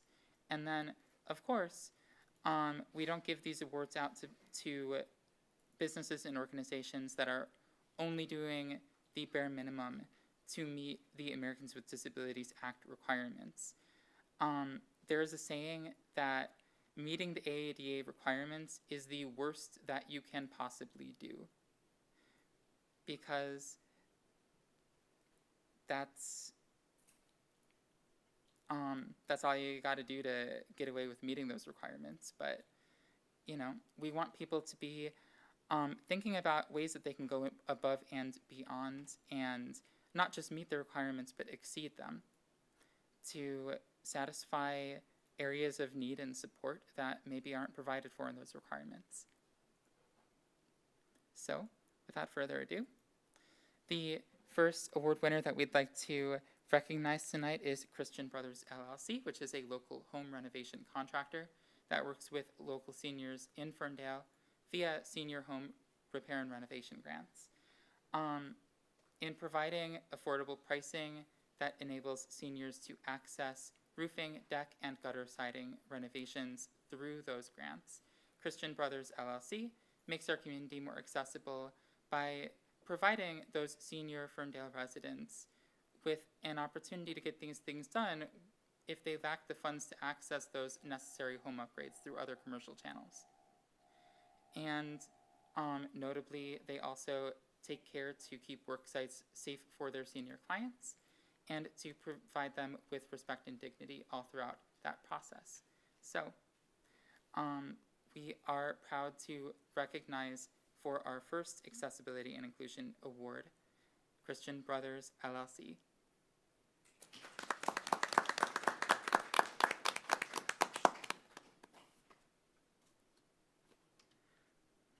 Our second award is to Station 515 and jointly to the founder and one of the trainers at Station 515, Berkey. Station 515 is a Ferndale-based gym on Woodward Heights, I believe, that offers adaptive personal training services for all levels and kinds of physical ability.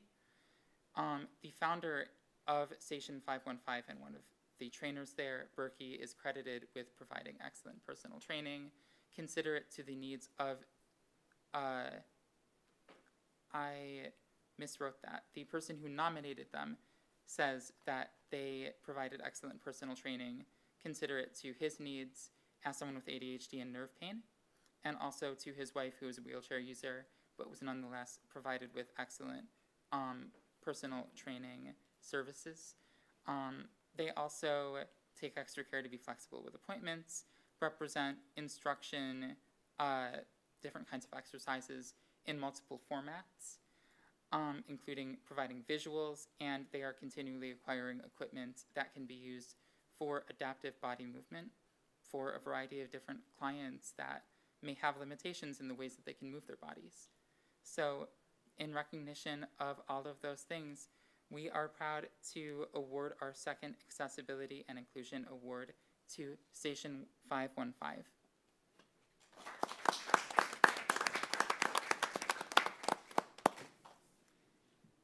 And finally, and once I read this, we'll call them up so that I can hand them this award in person and we can do a photo op. We are proud to award Ferndale Area District Library with the second Accessibility and Inclusion Award that we have given them. We recognized them back in 2024 for some steps that they took to promote disability inclusivity at the library, including at the time some new Autism Acceptance Month programming that was run that year. And since then, they have continued to make strides in their accessibility and inclusion improvements. And there was so much in the application that I got most of it on here, but just know that we are recognizing them for this and more. So in terms of sensory improvements, overhauling the lighting in the facility to LEDs that are less likely to create sensory stress for community members and employees, and independent controls for staff areas for that lighting. Single stall restrooms, a Dewey Decimal Free book classification system, the METIS book classification system for youth accessibility, large type computer keyboards for impaired vision, high contrast signage, tape and paint, high visibility strips to doorways and automatic door opening buttons so that it is easier to navigate the space if you have a lower degree of vision. Alternative text added to images throughout their website for screen readers to be able to read for, people who aren't able to see the screens themselves. And then a dedicated collection for, a dedicated youth collection of materials for juvenile dyslexia and needs for large print in that section.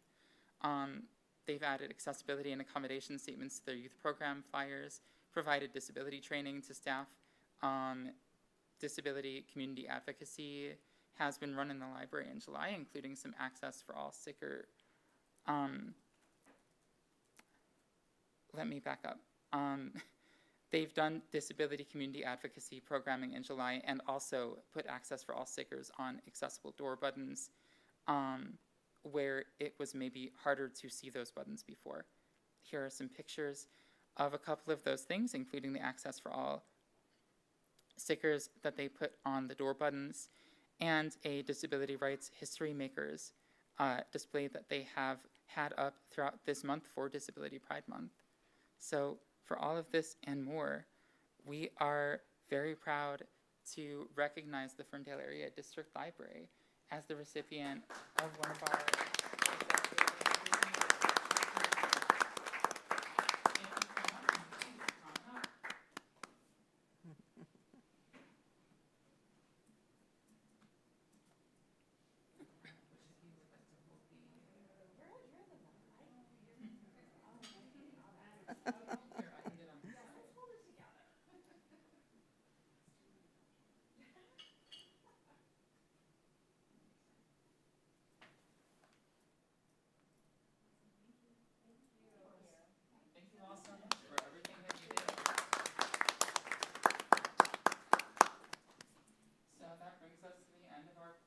presentation and awards. Thank you so much for your time.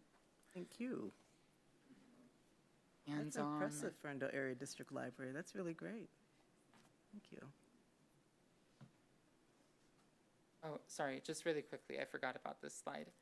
We have 2 open spots in our commission at the moment. If you are someone that's very dedicated to, and I'm speaking to the entire community, not just the people in this room, but anyone who might be watching.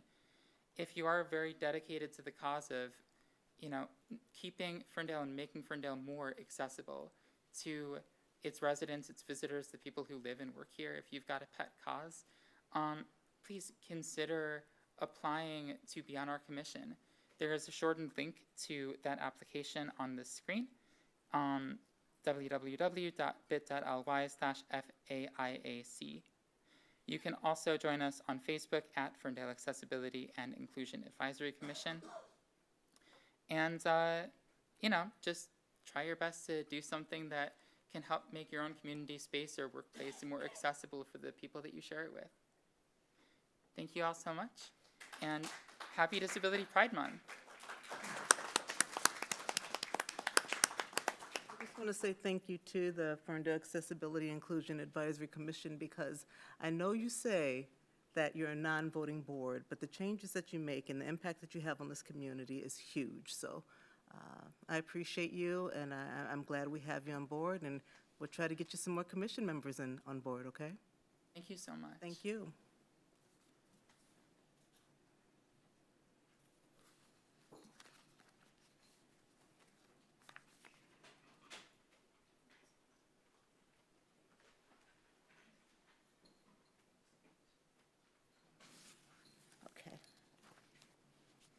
All right, now we're coming up to our call to audience, where audience members can come to the podium and speak on anything on or off the agenda.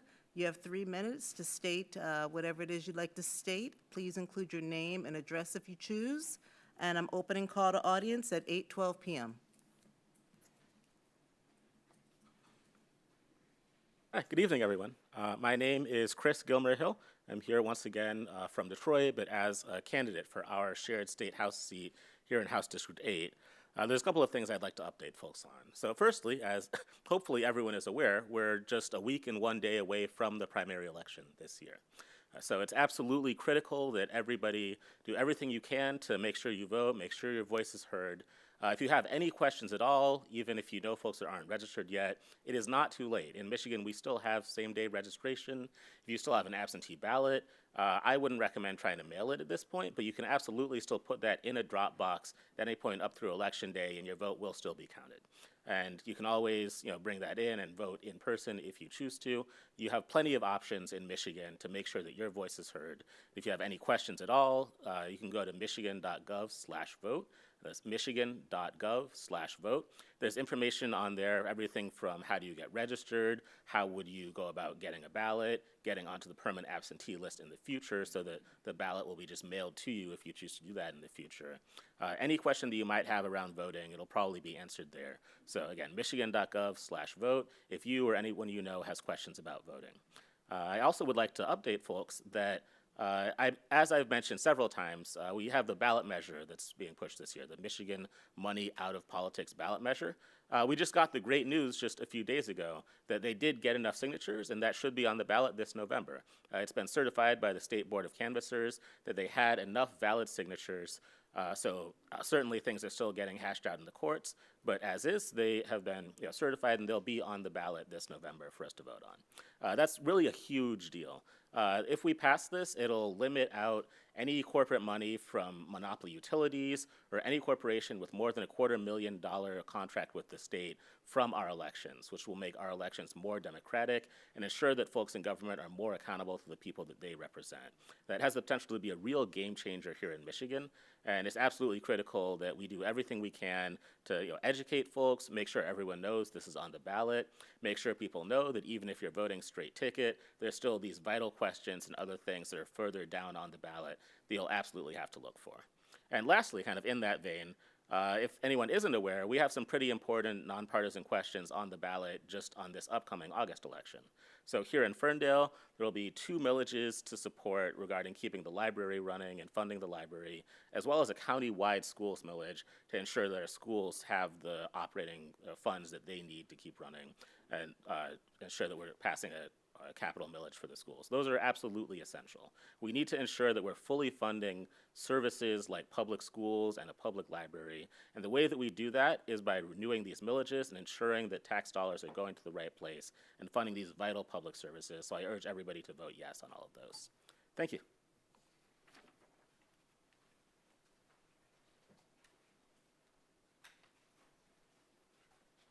Paul Collum, East Breckenridge Street. Just reminding everybody that this is the last Wednesday of the month, so there's a free community dinner at Ferndale First United Methodist Church, serving at 6 until 7. So please, anybody in the community who wants a free meal, come and join us.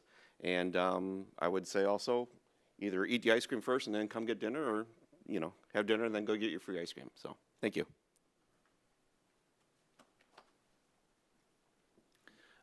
Kevin Roach, West Marshall Street.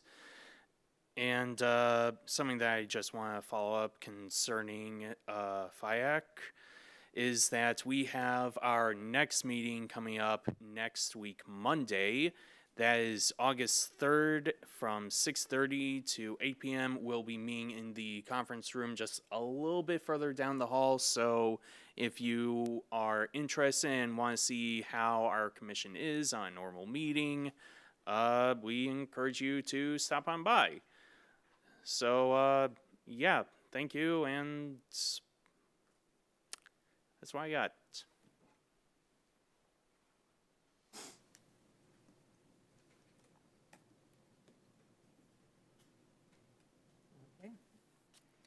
That being said, I'm closing call to audience at 8:17 p.m. Next up, we have a public hearing. Bless you.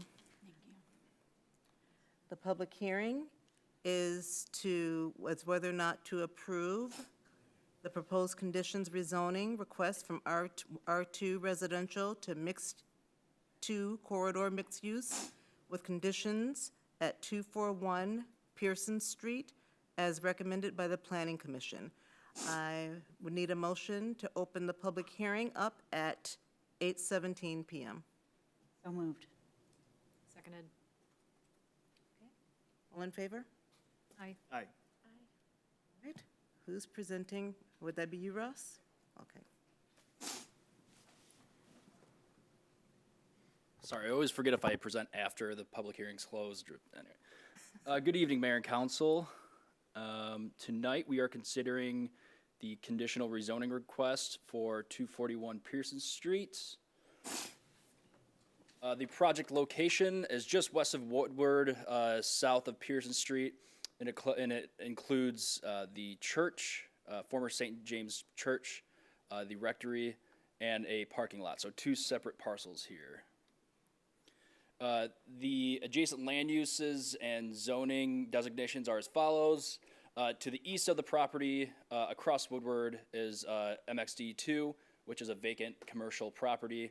To the south is R2, which is the James. To the west is a single-family home, and to the north is MXD2, which is Little Ghost, as well as single-family homes adjacent. So a little bit of background. St. James held its final mass on November 3rd, 2024, after 74 years of service. The applicant purchased the property from the Archdiocese in October of last year, and the approval of the conditional rezoning will allow for the applicant to repurpose the property into a cafe, small event space, and commissary kitchen. And the conditional rezoning was approved at last month's Planning Commission meeting. So this is looking south on Pearson Street. We can see the church here, as well as the rectory, and then the parking lot. And this is what is proposed. This is a early rendering of the cafe area within the church. And then this is an overview of the proposed conditions. So it's broken down into 3 different phases. Phase 1 is the cafe. Phase 2 is the demolition of the rectory, which we saw in the previous picture, for the addition of a parking lot, that's here. And then phase 3 would be the commissary kitchen and the small event space, all within the church. So it's only the demolition of the rectory. The main church is staying, which is great. So within the conditional rezoning agreement, the site plan will be presented to the Planning Commission for formal approval in the near future. So tonight we are just approving the rezoning to allow for these uses to be permitted in the property. At a later date, we'll consider everything from utilities to traffic flow to anything site plan consideration will be reviewed by staff and Planning Commission at a later date. So the applicant will keep the main church structure and transform it into a restaurant cafe in phase 1 within 12 months of this approval. The rectory would be removed for more access and parking within 18 months of approval. And that would include 25 parking spots, and all non-barrier free parking spaces will be 9 feet wide and 18 feet deep to maintain consistency with the existing parking spaces. The applicant will also add a row of arborvitae along Pearson Street to separate the parking lot, to visually separate the parking lot from the residential homes nearby. Furthermore, the applicant has offered the following conditions, which is to restrict the use to what is only proposed. So if approved, they can't go in and do anything else that's listed in the permitted uses in MXD2. It's only strictly the cafe, the small event space, and the commissary kitchen. And then if the project were not to come to fruition within 2 years of approval, the property will revert back to R2 residential. And these are the approval standards that staff and Planning Commission reviews when processing these applications. So and this is all listed in our zoning ordinance. It's very thorough, so I won't go through each one, but just know that we reviewed all these standards in section 13.04. That's all I got. We have the applicant here today as well. If you have any questions for me, I can answer those, but otherwise, I welcome the applicant, Tony Sevi, to come on up. Through the chair, Ross. Yes. Sorry. You mentioned, the conditional rezoning is for 2 years. If the project doesn't happen within those 2 years, it reverts back to original. What happens if, hypothetical, the property transfers ownership after 1 year, and then I'm sorry. do the conditions? Okay. Yep. They transfer with property ownership? Yep. So Okay. if approved tonight, it will be recorded with the Oakland County Register of Deeds. So, Okay. yep. Thank you. Yep. And through the chair, just to piggyback on that, so that conditional zoning is going to run with the property even if it changes hands in year 3. So we're never going to see any of the other things that could be in MXD2, correct? Correct.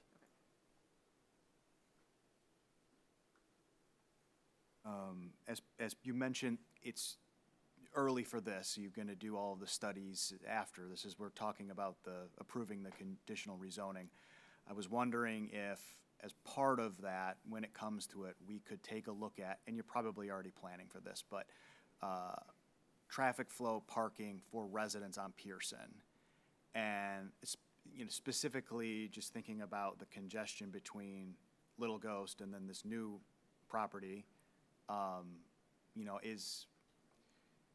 maybe this is for the applicant as well, is that gonna be a closed lot only for, people of that facility? Will Little Ghost customers get towed? Do we wanna look at something like resident parking permits only at certain stretches of Pearson for those residents? That was the first thing that came to mind when I started looking at the demolition of the rectory. Right, yeah, so, private property owners, businesses can't enter into shared parking agreements, so if the opportunity presented itself for Little Ghost to enter into a shared parking agreement with, I'm not sure what you're calling, it's Little James right now, isn't it? I'm not sure. But that would be reviewed by staff, of course, but that is a possibility. Yeah, any and all traffic impacts will be reviewed, but, yeah, thank you. Thank you.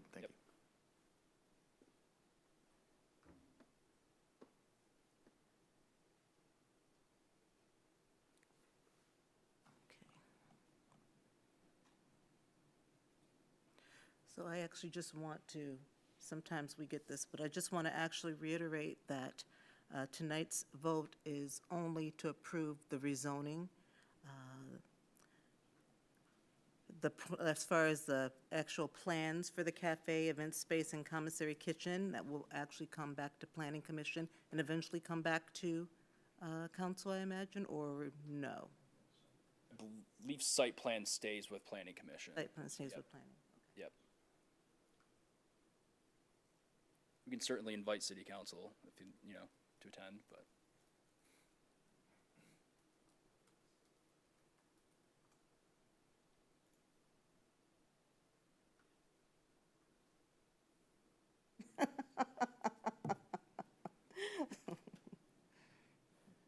Through the chair, we had a pretty robust conversation at the Planning Commission about this, and I think everybody came out of there very satisfied that this should fit, especially when you look at the zoning map.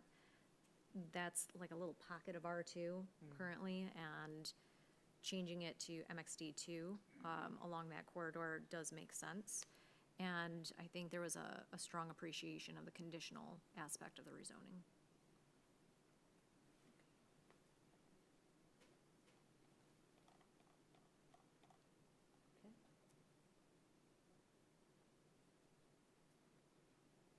Is there anyone from the public who has comment regarding this rezoning? Okay. With that, I'm going to close the public hearing at 8:27 PM. May I have a motion? Close the public hearing. So moved. Support. All in favor? Aye. Is there any more discussion regarding it before we make a motion to approve the conditional rezoning?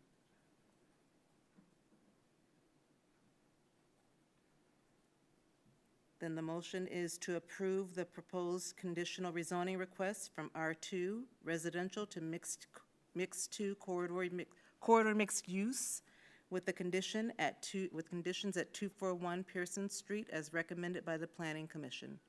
We'll need a motion for that. Motion to approve the proposed conditional rezoning request from R2 residential to mixed 2 corridor mixed use with conditions at 241 Pearson Street as recommended by the Planning Commission. Support. We have a roll call, please? Sabatini, Yes. Kelly, Yes. LaSalle, Yes. Mikulski. Yes. Leaks May. Yes. Accepted. Thank you. All right, that motion passes. And now we're moving on to the consent agenda.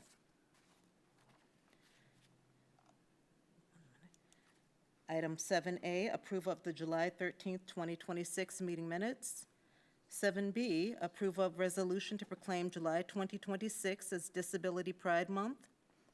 7C, approval to purchase two 2026 Ford Explorer Police Interceptors from LaFontaine Ford Lansing and accessories to be purchased and installed by Canfield Equipment Services, Inc. and Magic Graphics in the amount of $138,826.43.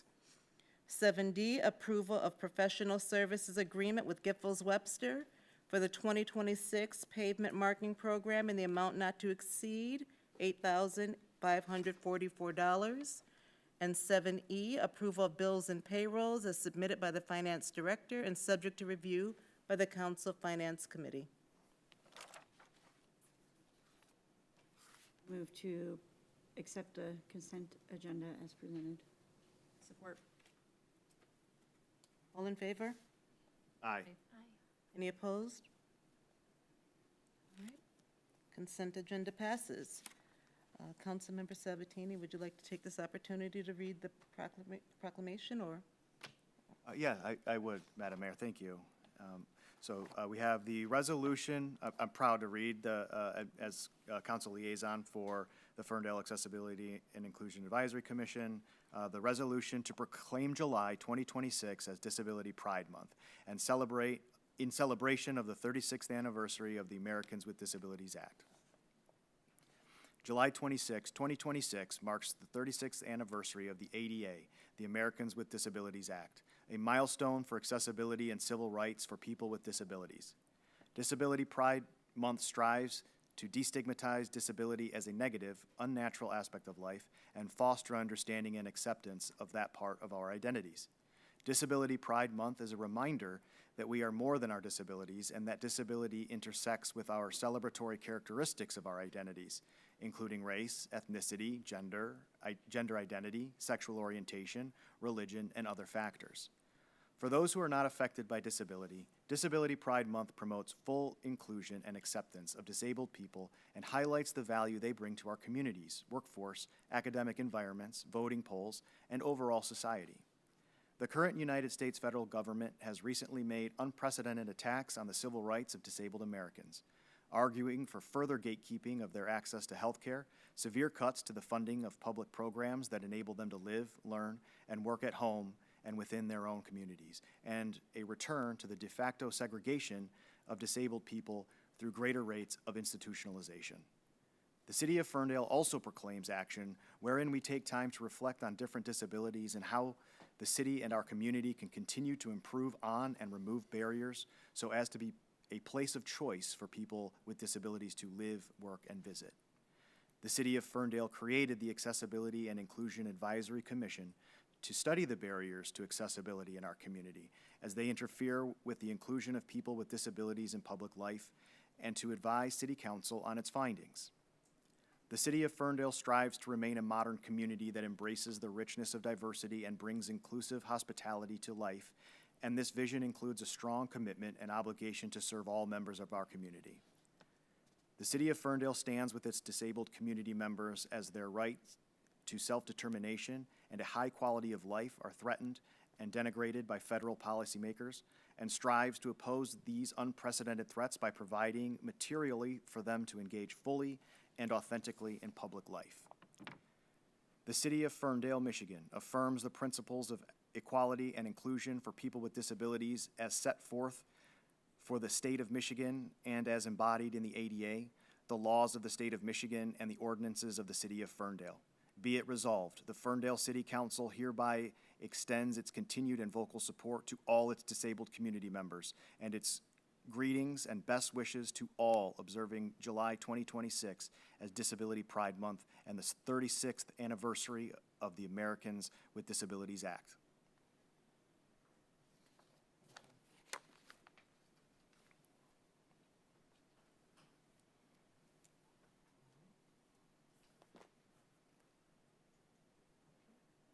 Sorry, I just lost where I was at.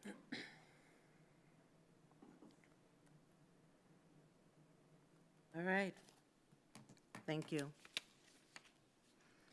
And now we're moving on to the regular agenda, where item 8A, the suggested action would be to approve the 2026 sidewalk hardship exemption guidelines. For the purposes of discussion, may I have a motion? I move to approve the 2026 sidewalk hardship exemption guidelines. Or, All right. James, you're up. Thank you, Mayor and Council. Just give me one moment, please.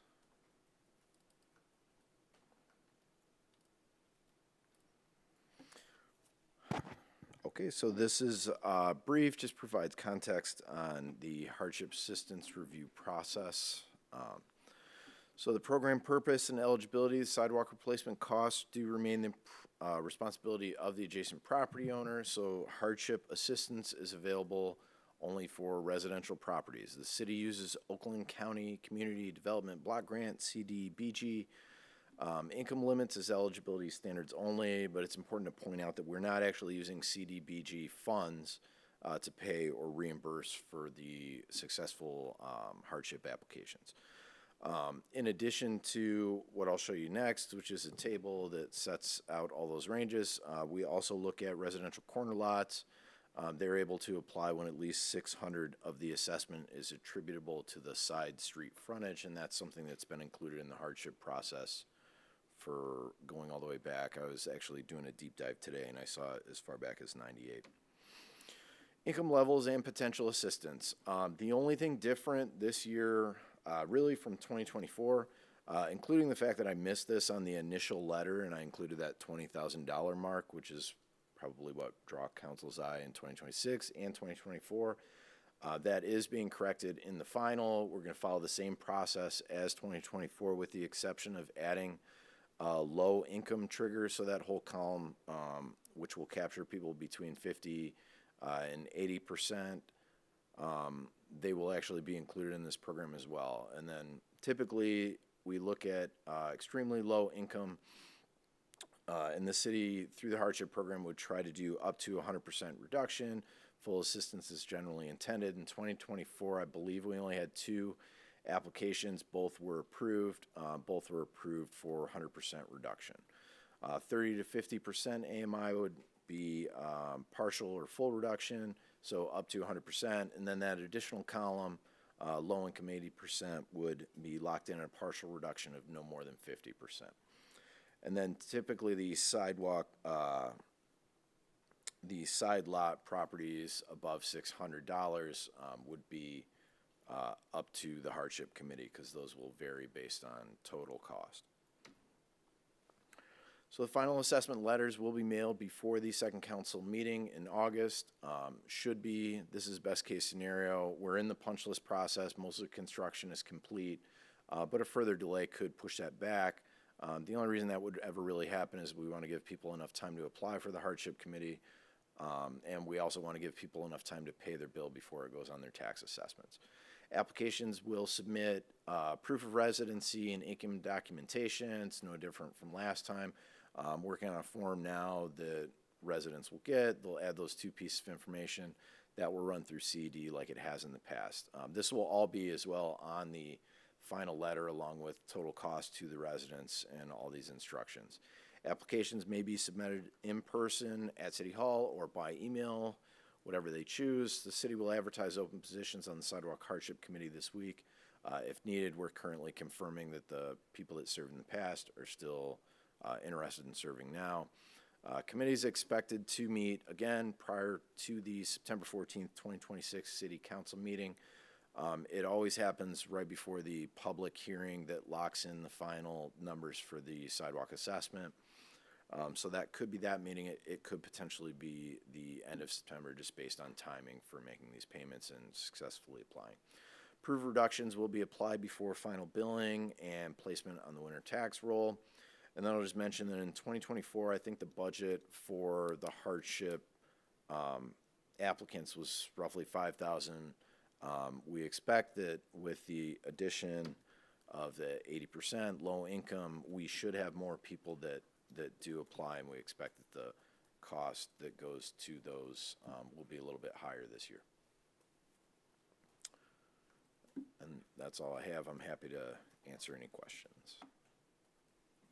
I appreciate your taking the time to review the income guidelines and expand it. I think it'd be very helpful.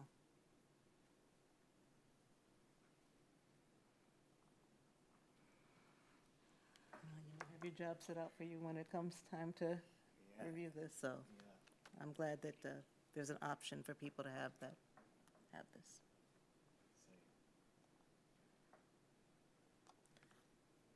Questions from council? Comments? The chair, I really appreciate all the communication that's going out with this letter, that it has the steps required to, apply for a hardship. I was wondering, in the top of the letter, it says final assessment. I was wondering, is it possible to put original, like the initial estimated total so folks can kind of see how it's changed, or is that database not easy, is that data not easily accessible to include, or?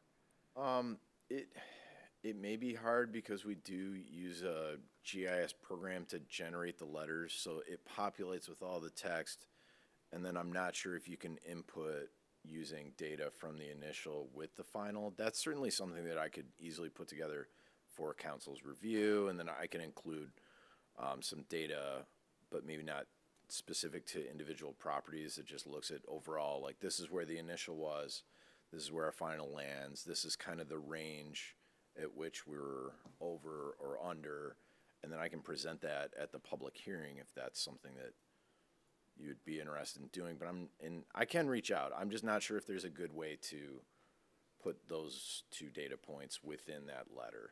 Maybe that's totally understandable. So maybe it's not, essentially, is there a way that we could get that information to residents if they, But lost? they do have the initial cost that was submitted in May with the letter to all of these properties. So they do already have that initial Yes. with yes. it. If they, I'm just like, who would they reach out to if they lost that? Is that information Just available online? DPW. Okay, okay. It's not available on, well, actually, it is available online. I'm sorry. There's an attachment for the initial public hearing in May that does include a PDF of a spreadsheet by property address. Okay, great. So everyone does have that. It's up on the website. You can just zoom in on your street, your location, and it'll say what your initial is. That's great. That's amazing. Thank you. No problem. So pending approval of this tonight, these letters would go out when? So the letters should go out. Program's over. We're still in punch list. We're still doing final measurements. We expect right now that they'll go out prior to the second August council meeting. So the residents will have them in hand. It should be 2 to 3 weeks to apply for the hardship process, and then I believe, based on conversation with finance, another 2 to 3 weeks for which they can pay before it goes on to the tax assessment.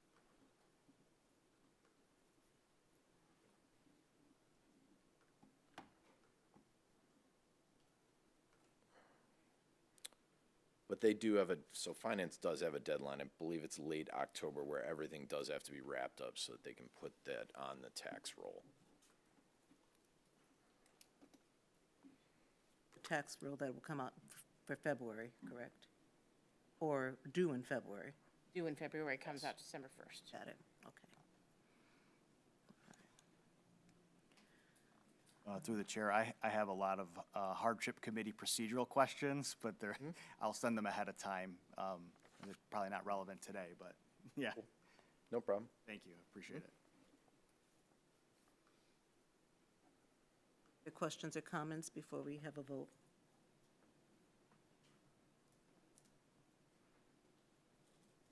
May we have a roll call, please? Mikulski, Yes. Kelly, Yes. LaSalle, Yes. Sabatini, Yes. Leaks May. Yes, thank you. The motion passes. And we're moving on to item 8B, which I am not at yet. Let me do that.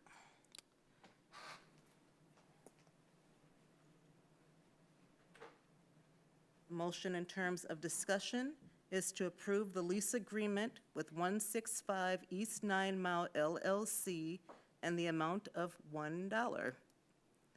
May we have a motion? I move to approve the lease agreement with 165 East 9 Mile LLC in the amount of $1.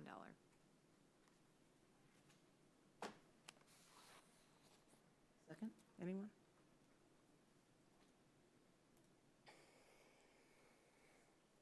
Okay.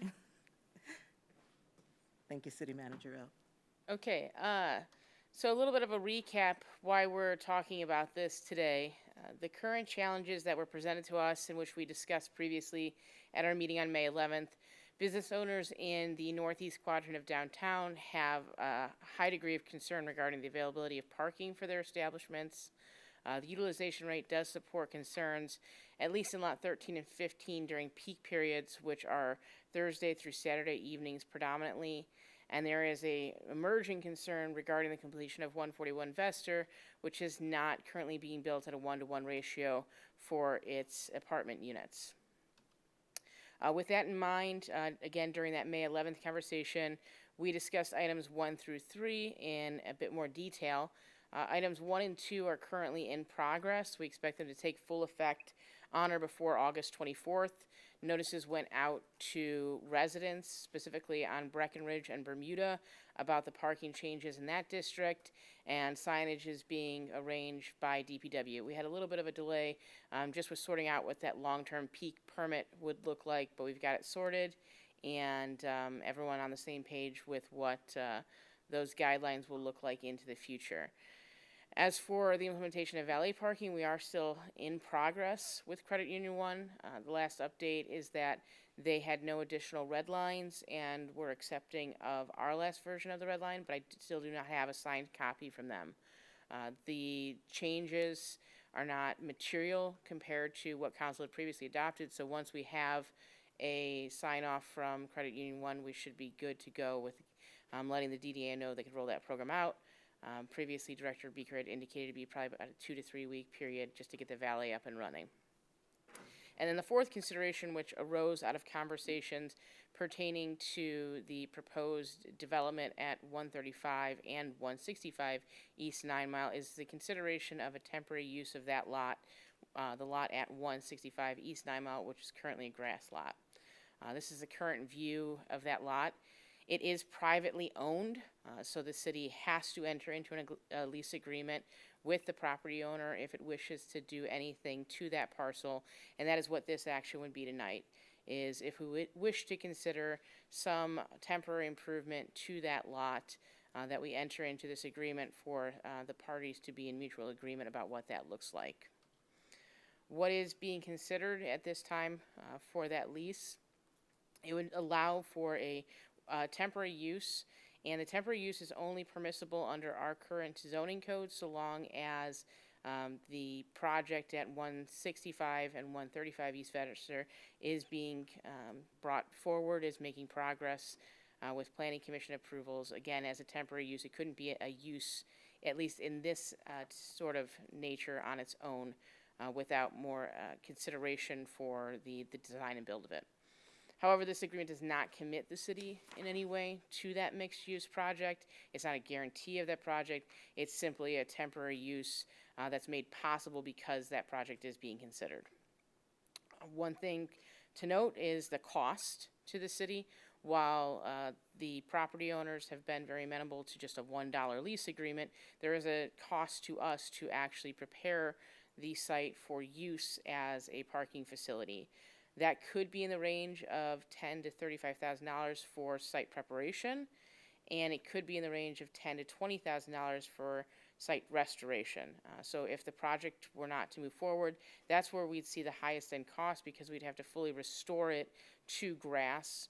Whereas if the project does proceed and is developed, there's not a need to regrade and replant grass. The developers could take it as is. The other consideration here is this is, again, a temporary use. Currently, we estimate it would just be a 4 to 7 month timeline.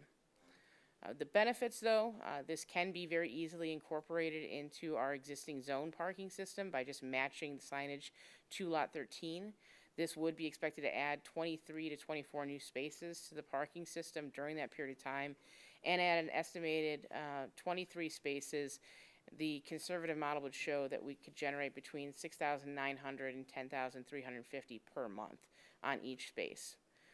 Now, the risk here is obviously the uncertainty in terms of the length of time associated with the project, and the total cost doesn't lend itself to a clear picture of this either being a net positive or a net negative. The estimates would suggest that we could potentially, worst case scenario, spend up to $27,000, although Director Jamison has been working with a local contractor who is willing to assist us with that site preparation on the lower end of the spectrum. So we hope to mitigate that cost if this is something that council wishes to move forward with. This is potentially what that site layout could look like and where you get the 23 spaces. There's a potential, depending on the layout here, that an additional space could be fit in. It does call for some access to the alley, so would help with traffic flow through this parking lot to exit also onto Bermuda instead of just exclusively through that 9-mile alley. Any questions?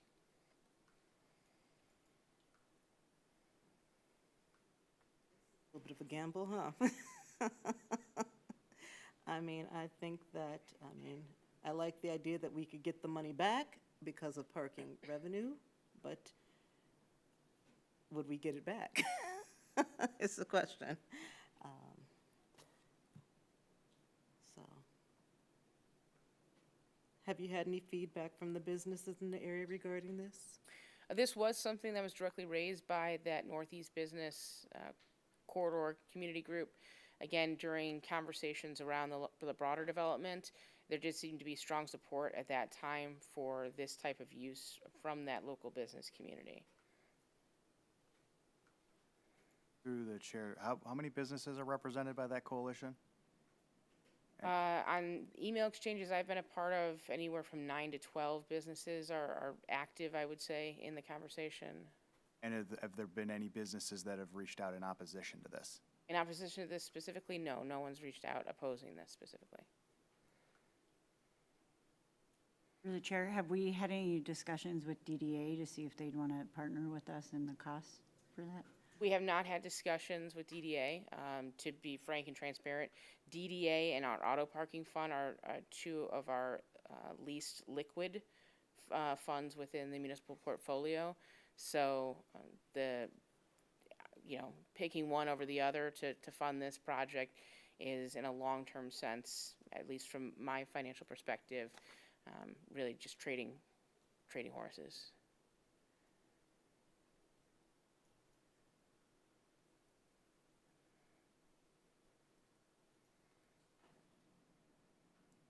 Through the chair, could you go back to the slide that was talking about the financials, how much we could make on a monthly basis? So it's $6,900 to $10,350 per month, and that's just for the new spaces? That doesn't include the existing spaces within the Comas lot? Correct.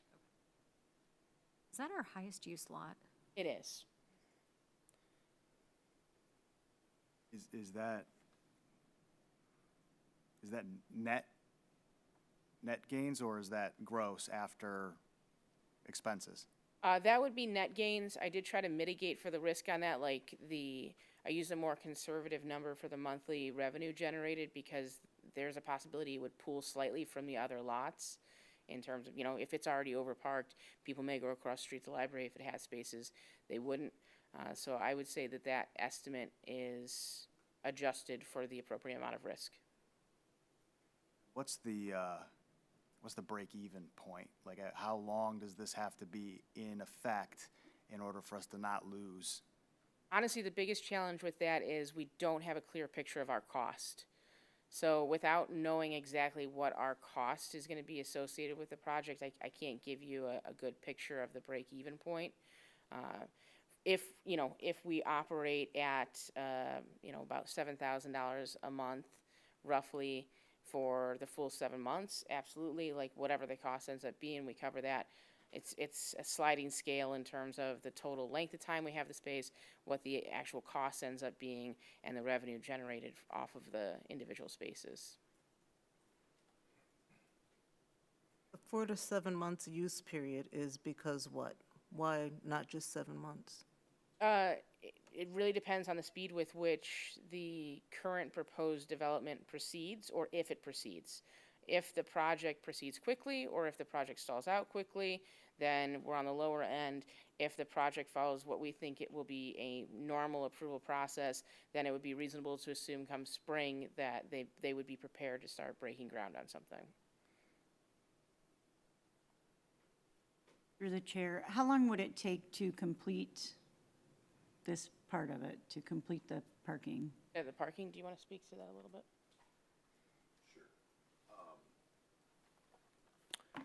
Yeah, I would say for whether we're doing it internally, parts of it, or a contractor, I don't think it would be something we could move on until the end of August at the earliest, would be my guess. And how long would it? I would think 1 to 2 weeks. So potentially 2 months from today? Yes, and, well, To complete? yeah, roughly. 1.5, or, yeah. Yes, and if this is the direction council's going, I will talk to the contractor that we have, see if there's a way to expedite the process. Then I have concerns if it's 4 months, and that leaves 2 months to bring in revenue. It's hard to say if we would make that back, because if you're on the high side, you're talking 55,000. I to restore it. did presume an early August start period, so I think we're only 2 to 3 weeks off in terms of the potential timeline with what's in the estimated use period. You're only how much off? 2 to 3 weeks. I presume that we'd start in early August, or sorry, early September. So I use a September one. All of September, October, November, December would be the 4-month period. That's when the lease term is through the end of this calendar period. And then it would, if the sale goes through with the parcel and the project is proceeding, the estimate would be that they continue for an additional 3 months, January, February, March, before they want to break ground on their project.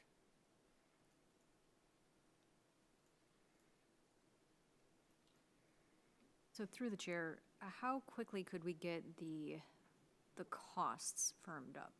I think that's the big factor here that is making me hesitant. And if construction wouldn't start anytime soon, is this something that we could table and bring back to council? I think provided we have council's guidance, I can get pricing firmed up this week, and then a better sense of timeline as well. Yeah, and I think we know what the bottom is simply because we know the rough material costs for the physical elements that need to be bought, so it wouldn't be any cheaper than $10,000 in all likelihood, but the construction component, we could easily get a better estimate on.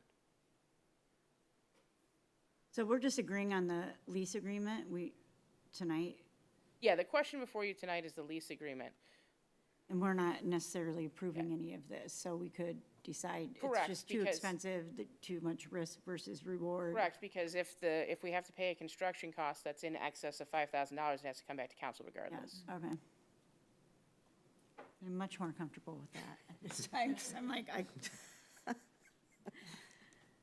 Through the chair, I'm not sure I understand. I think I understand, but I just want to make sure. We're approving the lease agreement, the language of it. We're not entering into the lease agreement. We would enter into the lease agreement. If council approves tonight, we would enter into the lease agreement.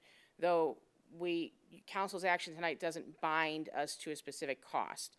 The administrative threshold is $5,000, so if Director Jameson came back to me and said that the construction cost would be in excess of $5,000, that has to come back to council for approval, a separate approval in addition to this. So if it comes in at $4,999, it goes through. Yes, it could be approved. I mean, presuming I have that direction tonight. Tonight. Yeah. Thank you, yeah. Do we have do we have a sense of the timeline of the Cypress project? Because I'm having a hard time getting my head around how these two line up with each other, you know? Sure. this takes 4 months, but Cypress is 7 months from a decision, or are they 2 months from it? You know, where is that at? Well, they had to postpone their site plan approvals because obviously we gave them direction that the current build didn't meet the ratio that we wanted to see for the issuance of debt. They've since revised and are working on a new site plan with a different configuration, different total number of spaces, different total number of units. The current goal is to have that at a special meeting probably in late August. Worst case scenario would be on the September Planning Commission meeting. That's still just the site plan approvals though, and it's subject to Planning Commission approving it at that meeting. That may take 1 to 2 meetings in and of itself. After the site plan approval, it has to go through the Brownfield Redevelopment Committee, it has to go through our Incentives Committee, and the Special Land Use has to go through City Council. And that's to say nothing of the separate process that we would have to follow if we do elect to move forward with bonding for the parking garage itself. So I don't think it's beyond reasons to suggest that this is still something that is 5 to 6 months out from being fully settled. And if Cypress or any of the partners involved decide to walk away from the project, is there anything in the lease agreement that protects us and says, oh, well, you didn't give us the 4 months, you sold the property, you don't have to pay to have the property restored? Not really, no. The lease is drafted on the presumption that either we restore it at the end of the lease agreement or Cypress takes over the lease. And again, we just work with them until they're ready to construct. And when is the end of the lease agreement? I'm sorry. No. If it doesn't otherwise get transferred through the sale of the property to Cypress, December 31st of this year. December 31st of this. To the, regarding the restoration, is that like really clearly laid out? I mean, are we gonna have pictures of what it looks like before we break ground kind of thing? So there's no, well, it looked like, no doubt in what we have to do? Yeah, I mean, I think you can see from the current picture here, what we'd have to do is remove any asphalt millings we put in, regrade and resod. Plant seed, make sure it grows. Maybe you have to mow for them a couple times to get it going. Looks like some weeds in there too. I'll make sure we get those back in.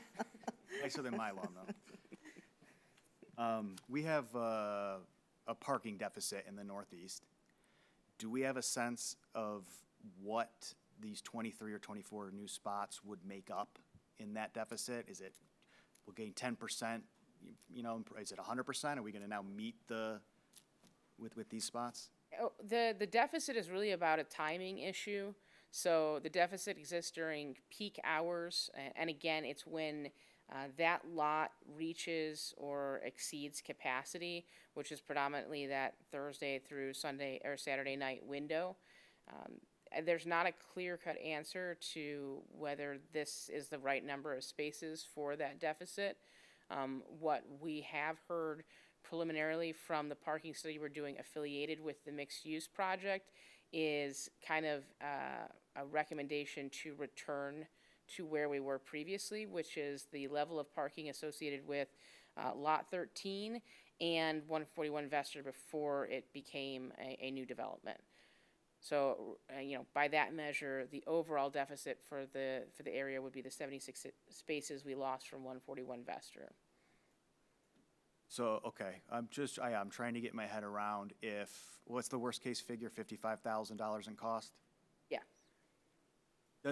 What are we getting for $55,000? We're getting hey, the deficit is maybe, not 100% alleviated, but 75%, and this is really gonna make an impact during peak hours, or is it like, pretty nice, but, not much of an improvement upon requests 1 and 2 that we're gonna be executing soon, which is exciting. Yeah, well, I think if you take everything in combination, it gets us a lot closer to solving that deficit.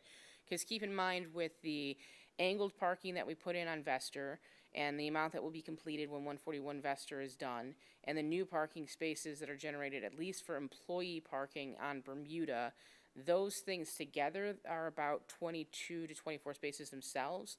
So now we're talking about having, 48 to 50 spaces in total between these two solutions. And then valet parking, which could add 40, right there is, 90 spaces roughly that we would be adding to the system, either on a full-time or temporary basis. Thank you.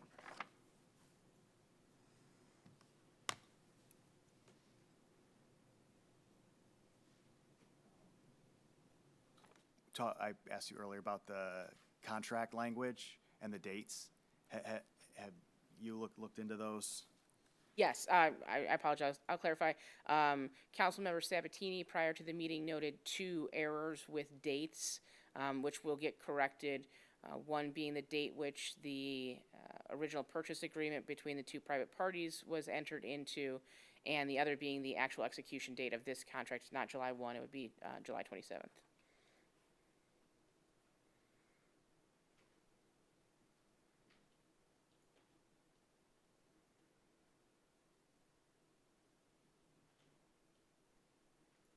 So would there be any risk if we approve the lease and then get the final numbers back and decide we don't want to move forward with the parking? To my knowledge, and from going back and forth, there's nothing in the lease that compels us to build a parking lot on it. We do have language in there specifically that also we can just use it as a, parking structure or as part of our normal special events, which is something we do during this season anyway. So yeah, the risk to us is relatively small if we decide to move forward with the lease and then determine that the costs are too great to actually develop the parcel.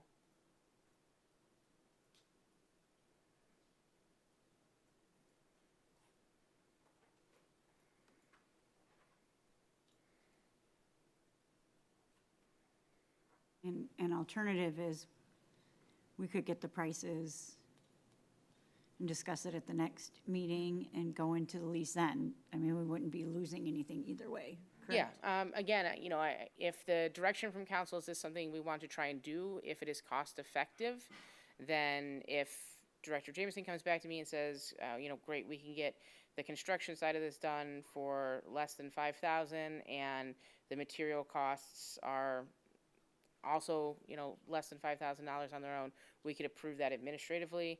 If the construction costs are going to be in excess of $5,000 or any of the individual material costs are going to be in excess of $5,000, then we would come back to council and have that discussion.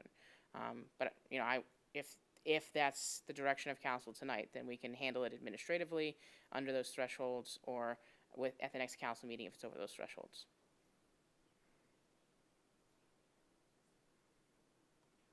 Okay, so that would be splitting it up into 2 different kind of categories. So ultimately, it'd be 10,000 would be the max. You could just move forward if we sign the lease. Yeah, we 9,000. allow approvals up to $5,000 per contract or per purchase. So, assuming we, purchase the materials from one location and the contractor is separate, there's a possibility there's other smaller things, poles or things that we buy from a different vendor. I don't know if every. Yeah. Yeah. Okay, so then, yeah, we'd probably have one quote from an equipment vendor and one quote from a contractor. Sorry, through the chair, so that you, is that going to include, I think you might have asked this, I apologize. Will that assessment include the cost to restore the property? No, Because very, that very might fair be- question, because that's a risk in and of itself too. We won't know the answer to the cost of restoration until we know if we're restoring to its existing condition or if we only need to, pull our signs out because the contractor is, the developer's building something. Right, so, I mean, that could be very nominal, next to nothing, up to $20,000. And the lot owner would expect that. The lot owner would expect that, yes. If the purchase does not occur with Cypress Partners, the lot owner would expect that the city returns this to a grassy area. And that wouldn't come to council because we would have the approved the cost- lease, Yeah, the cost would still, if it was over, $5,000, the cost would still have to come to council. But But we'd by have to that do point, it. we'd be legally compelled to do it, so. Yeah. We'd be picking vendors, between vendors at Yeah, that point. exactly. So what, like lowest, we're looking at potentially $5,000 and, or $25,000 total, 5,000 to turn it into the lot and $20,000 minimum to restore it, if the partnership does, if the development doesn't happen. I would say absolute best case scenario, our lowest scenario would be $10,000 to $12,000 between setup and restoration. And that would be if we get a contractor who's willing to grade it for us at next to nothing, and drop some millings off because it is feasible. They would have to pay to dispose of those spoils anyway. And all we have is the equipment cost up front, and for the restoration, the sale of the property goes through, and Cypress Partners says, you know, just leave it as is. We gotta grade the whole thing ourselves. Okay, thank you.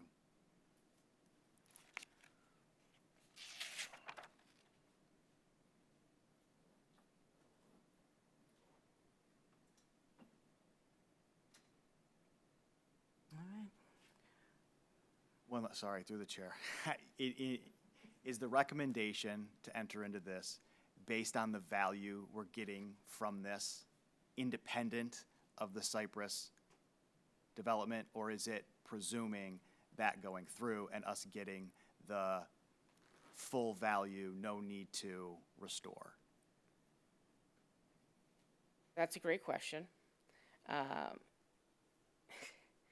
This is, it's not the highest value thing, obviously, in our municipal portfolio that we're gonna do, or even the most financially consequential decision we'll make. I am not entirely keen on the risk of not knowing. I don't like not knowing things. Who does? But I think in this particular case, we are aware of how to mitigate some of that risk, and there is the offset of the parking spaces themselves. With how highly utilized that lot is, I feel that we will make up a fair portion of it, and that cost, I feel the high-end cost net being possibly $27,000, I feel is a good, that's the worst thing I'd have to tell you guys, is we net out losing $27,000. Thank you. I'd like to tell you something better at the end of it, but I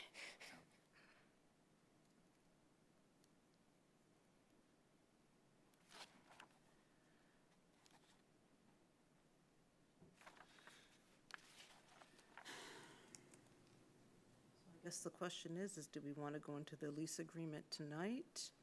Or do we want to get all the information for the next meeting? Is a question.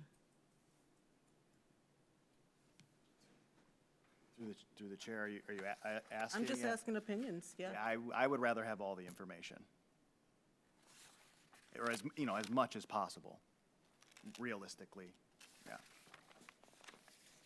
And I think you mentioned it would not be putting us behind too much if we went to the next council meeting and had everything. Is that correct? yeah, the model still assumes a September 1 start, so it's really dependent on when a contractor would be available to assist us if that gets delayed. Personally, I think that's the way to go. There's just a lot of unknowns out there, and it seems like a lot of risk, and we want to be making smart financial decisions, so worth waiting. So through the chair, what do we do to change the motion, or do we need to vote on the motion and then make a new motion? We can actually table this to the next meeting, couldn't we? If there's a motion, that would take. The motion to table it, yeah.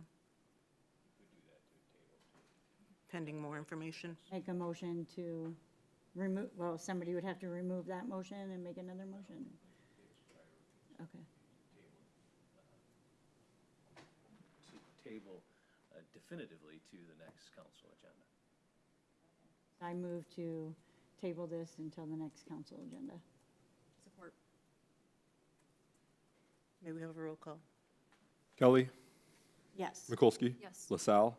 Sabatini? Yes. Leaks May. Yes. All right. The motion to approve the lease agreement at 165 East 9 Mile LLC in the amount of $1 is tabled till our next meeting, whatever date that is, I'm not sure. Thank you.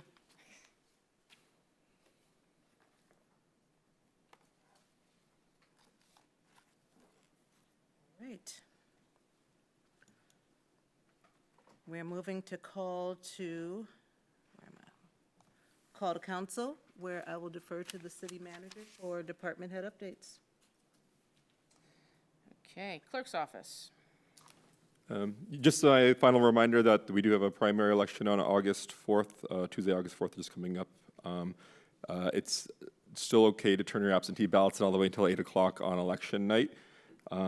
We have in-person early voting going on right now, all the way through Sunday, August 2nd. It is 8:30 a.m. to 4:30 p.m. every day, except for Thursday, which is from noon to 8 p.m. And then, of course, you could still vote in person on election day from 7 a.m. to 8 p.m. at your regular precinct as well. And we've had about 30% of our absentee ballots returned back to us, so there's still quite a few of them out there.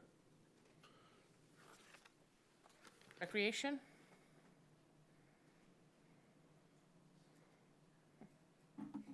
Good evening, Mayor and Council. Just a couple quick things from Parks and Recreation.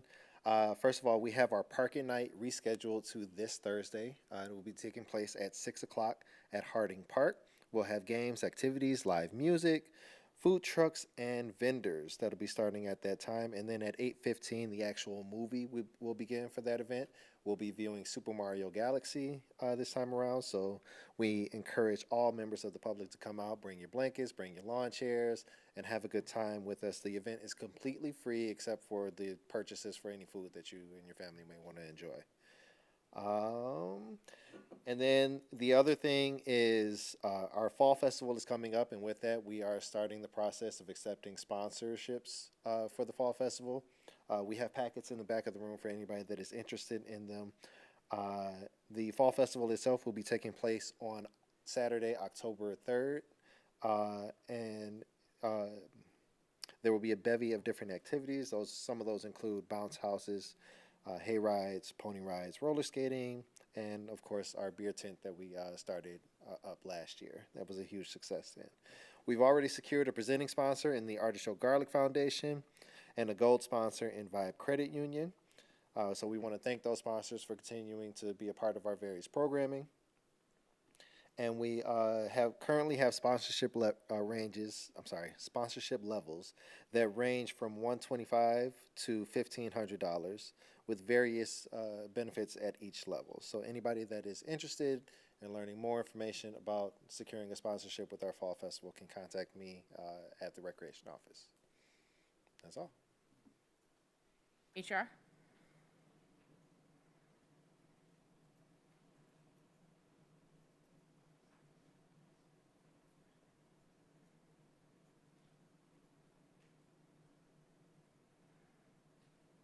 All right, good evening, Mayor and Council. As you know, there is a proposal on the ballot to combine our closed retirement systems. To give you a little bit of an idea of the way that these are currently made up, the police and fire retirement system currently has present value of future benefits of $57,516,000.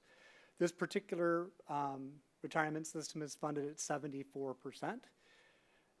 The annual contribution required to keep this afloat right now would start this year at $1,534,622, which is currently in the budget.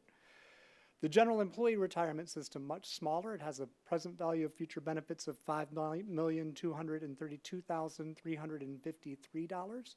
It is funded at 402%, which means we could pay every retiree 4 times over before we depleted the extra money that is in that fund. The contributions required by the city are 0.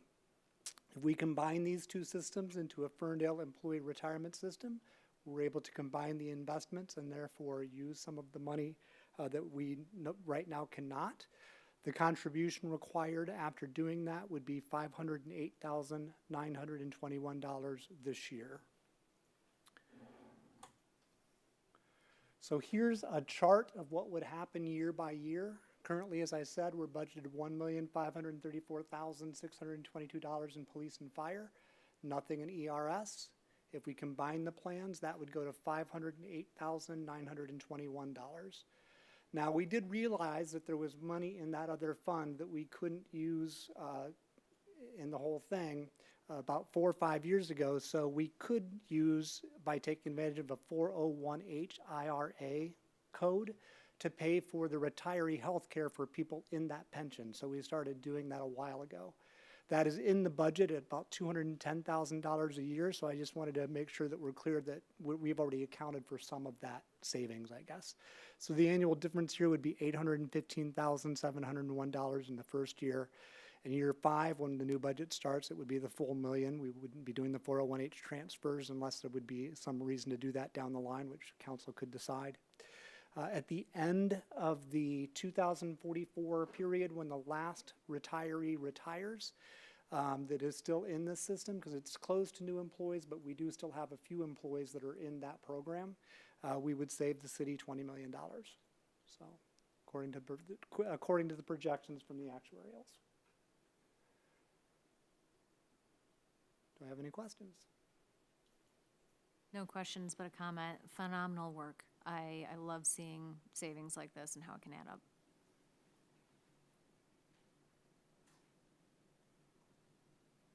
Fire department? Good evening. So just to mention, they talked about the Disability Pride Ice Cream Social, and fire department will be one of the vendors or attendees there for the people that attend. So we did it last year. I was there. A great event. It's a great opportunity for us to have those one-on-one safety conversations with people that have unique needs or questions, because it's not a one-size-fits-all when you're talking about fire safety and just home safety and just all the different things to keep us safe. So we will be there. My fire marshal will be going with some other staff, and we'll have some giveaways and things for people. So anybody who wants to come out, come say hi to us. We'll be there. And then just a reminder, we do have our fire extinguisher trainer. And so we are offering fire extinguisher training to the community. And businesses can bring us in. The fees we charge are nominal. It's really just to make us cost neutral for the personnel to come out. But businesses can bring us in to train their personnel. If community groups want to get together and bring us in, we'd be happy to do it, or come to us. So the information, you can call the fire department and get information on it, but we do have that available, and it's virtual reality or augmented reality. So you actually do get to hold an extinguisher, but we don't have any of the mess that you used to have. And you see the fire on the screen, and we can program it for any space, any room. So we can come into a space and do something uniquely specific to your environment and program it there. So it's great. It's a great tool for us to have that really allows us to expand our community risk reduction, and it really fills a gap, because we get asked for extinguisher training, but the traditional way we have to do it is we'd light up diesel fuel, and then we're expending dry chemical extinguishers, and it's messy, and then you have the real hazards. And so this really takes out a lot of the intimidation, increases the ability to be more inclusive and open up to everybody of all different abilities and ages and everything else without them feeling overwhelmed. So it's really exciting. So that is up and running now. We have it. So happy to provide that to our community. And if council ever wants to do like a promo thing, we can schedule it, and we can let you guys try it out and let you see what it's all about. Would it be at the fire station? We can do it at the fire station, yeah. I think I'd like to try that. Yeah. Great. Just schedule a time. Parking?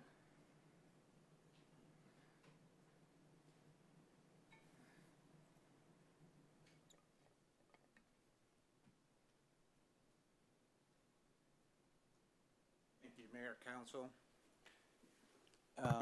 This is a follow-up to what Colleen talked about earlier. A couple of the recommendations that we're implementing for our downtown parking program in relation to the northeast quadrant.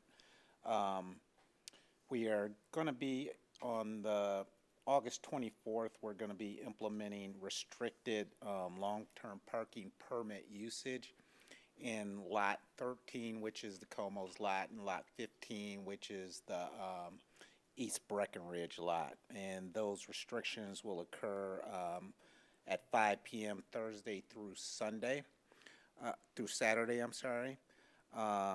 To accompany that, we are also going to be introducing the employee parking pilot, which will also take effect August 24th.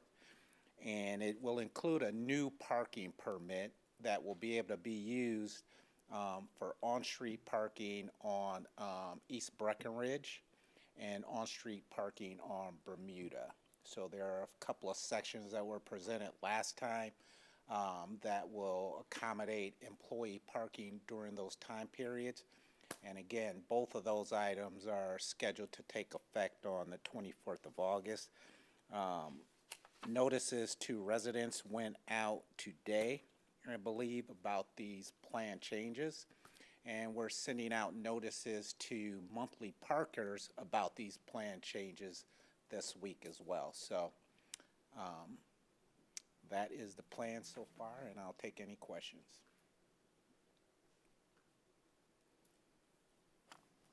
Through the chair, thank you. What are the costs for the employee parking permits, if any? So the costs will stay the same. They're $30 per month. They'll stay the same. Okay. Interesting. Well, I only ask because I'd be curious to know what that would cost us if we gave those for free to those employees that work there. I don't know if that was discussed, but probably a discussion for another time. The other item on this rule changes, does that include the Bermuda on-street parking? Yes. The addition, that will go into effect on Yes. August 24th? Okay, Yes, great. both East Breckenridge on-street parking spaces and Bermuda will go in effect at the same time. What are we gaining there on Bermuda in terms of number of spots? I think about 8 spaces. We don't have the design, the stripe design yet, but me and James talked about it. I think it's about 8 spaces. Nice, okay. Yeah. Thank you. Thank you. And Bruce, could you, because I never get to see you, could you stay after the meeting just for a couple minutes? I have a couple things I want to ask. Absolutely. Okay, all right. That's it for updates. Okay, all right. Then I'm going to go to my right. Councilmember Kelly. Yeah, so just wanted to give another plug for the 9-on-9 concert. Last weekend, we had a Celtic band, and it was a lot of fun. And it was our largest crowd yet. I think it was double anything I've ever seen there. There's so many people there. It was a lot of fun. Next week is going to be, I think it's DJ Rex, and they performed at Electric Forest, and they're doing a vinyl swap, so that should be a lot of fun. And that's at Schiffer Park on Sundays at 4 p.m. And then I want to put it on everyone's radar, September 19th, we're planning a community picnic at Martin Road Park between FAB, the Ferndale Arts and Beautification, Parks and Rec, and the city. I think it's going to be a pretty great event. Looks like it's going to be 11 to 3, so that'll be September 19th. More details to come on that. Mayor Pro Tem Mikulski. Just want to remind folks about August 4th and this primary election. The city proposal, number one, we obviously talked about tonight, the charter amendment that would save us just a ton of money. I think it's incredibly important. I hope that people reach out to council if they have questions, and I know we will be putting out some more information about this. And then again, charter proposal 2, with the charter amendment removing the Civil Service Board. I don't think we've spoken a ton about this, but the Civil Service Board was meeting on a regular basis every single month. They have to by charter. It is redundant with our HR department and is not needed. And this is something that has been discussed since I was on council back in 2020. So it's nice to see that this is finally moving forward. And that is all I have for tonight.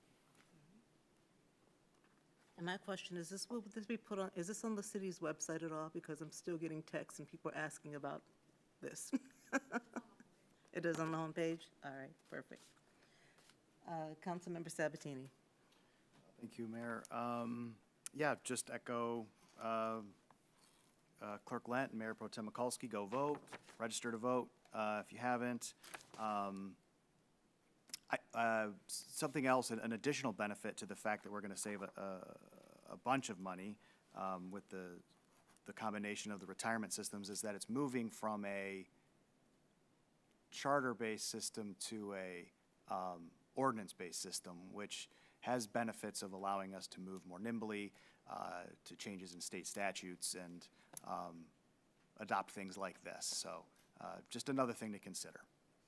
Thank you. Councilmember LaSalle. I want to go back to the beginning of the meeting and shout out Ava Hansen. I love it. I love celebrating the good things in Ferndale. It's so exciting to have good news and just to see the next generation really caring and like paying attention. I know when I was her age, I would have just come home. So I love seeing kids get involved in the community and taking responsibility. It was awesome. Yeah, I feel like they have a little more backbone than what we did back in the day. Although we played outside more, right? We played outside more. We were good there, but all right. I would like to, let me go to here first. So I would like to acknowledge a resident who passed away recently, and the family asked me to do this. Thomas Stanley Frogat passed away on July 15th this year, and I don't know if you know the name Frogat, but it is the spouse of Jan Frogat, who is the former president, I guess you could say, of the Ferndale Historical Museum. She really wanted me to acknowledge the first responders that assisted, I believe, on July 12th for the call on College Street. And she wanted to let the first responders know, so I'm telling you all so you can relay that information, that she was very appreciative and thought you all were very professional, and she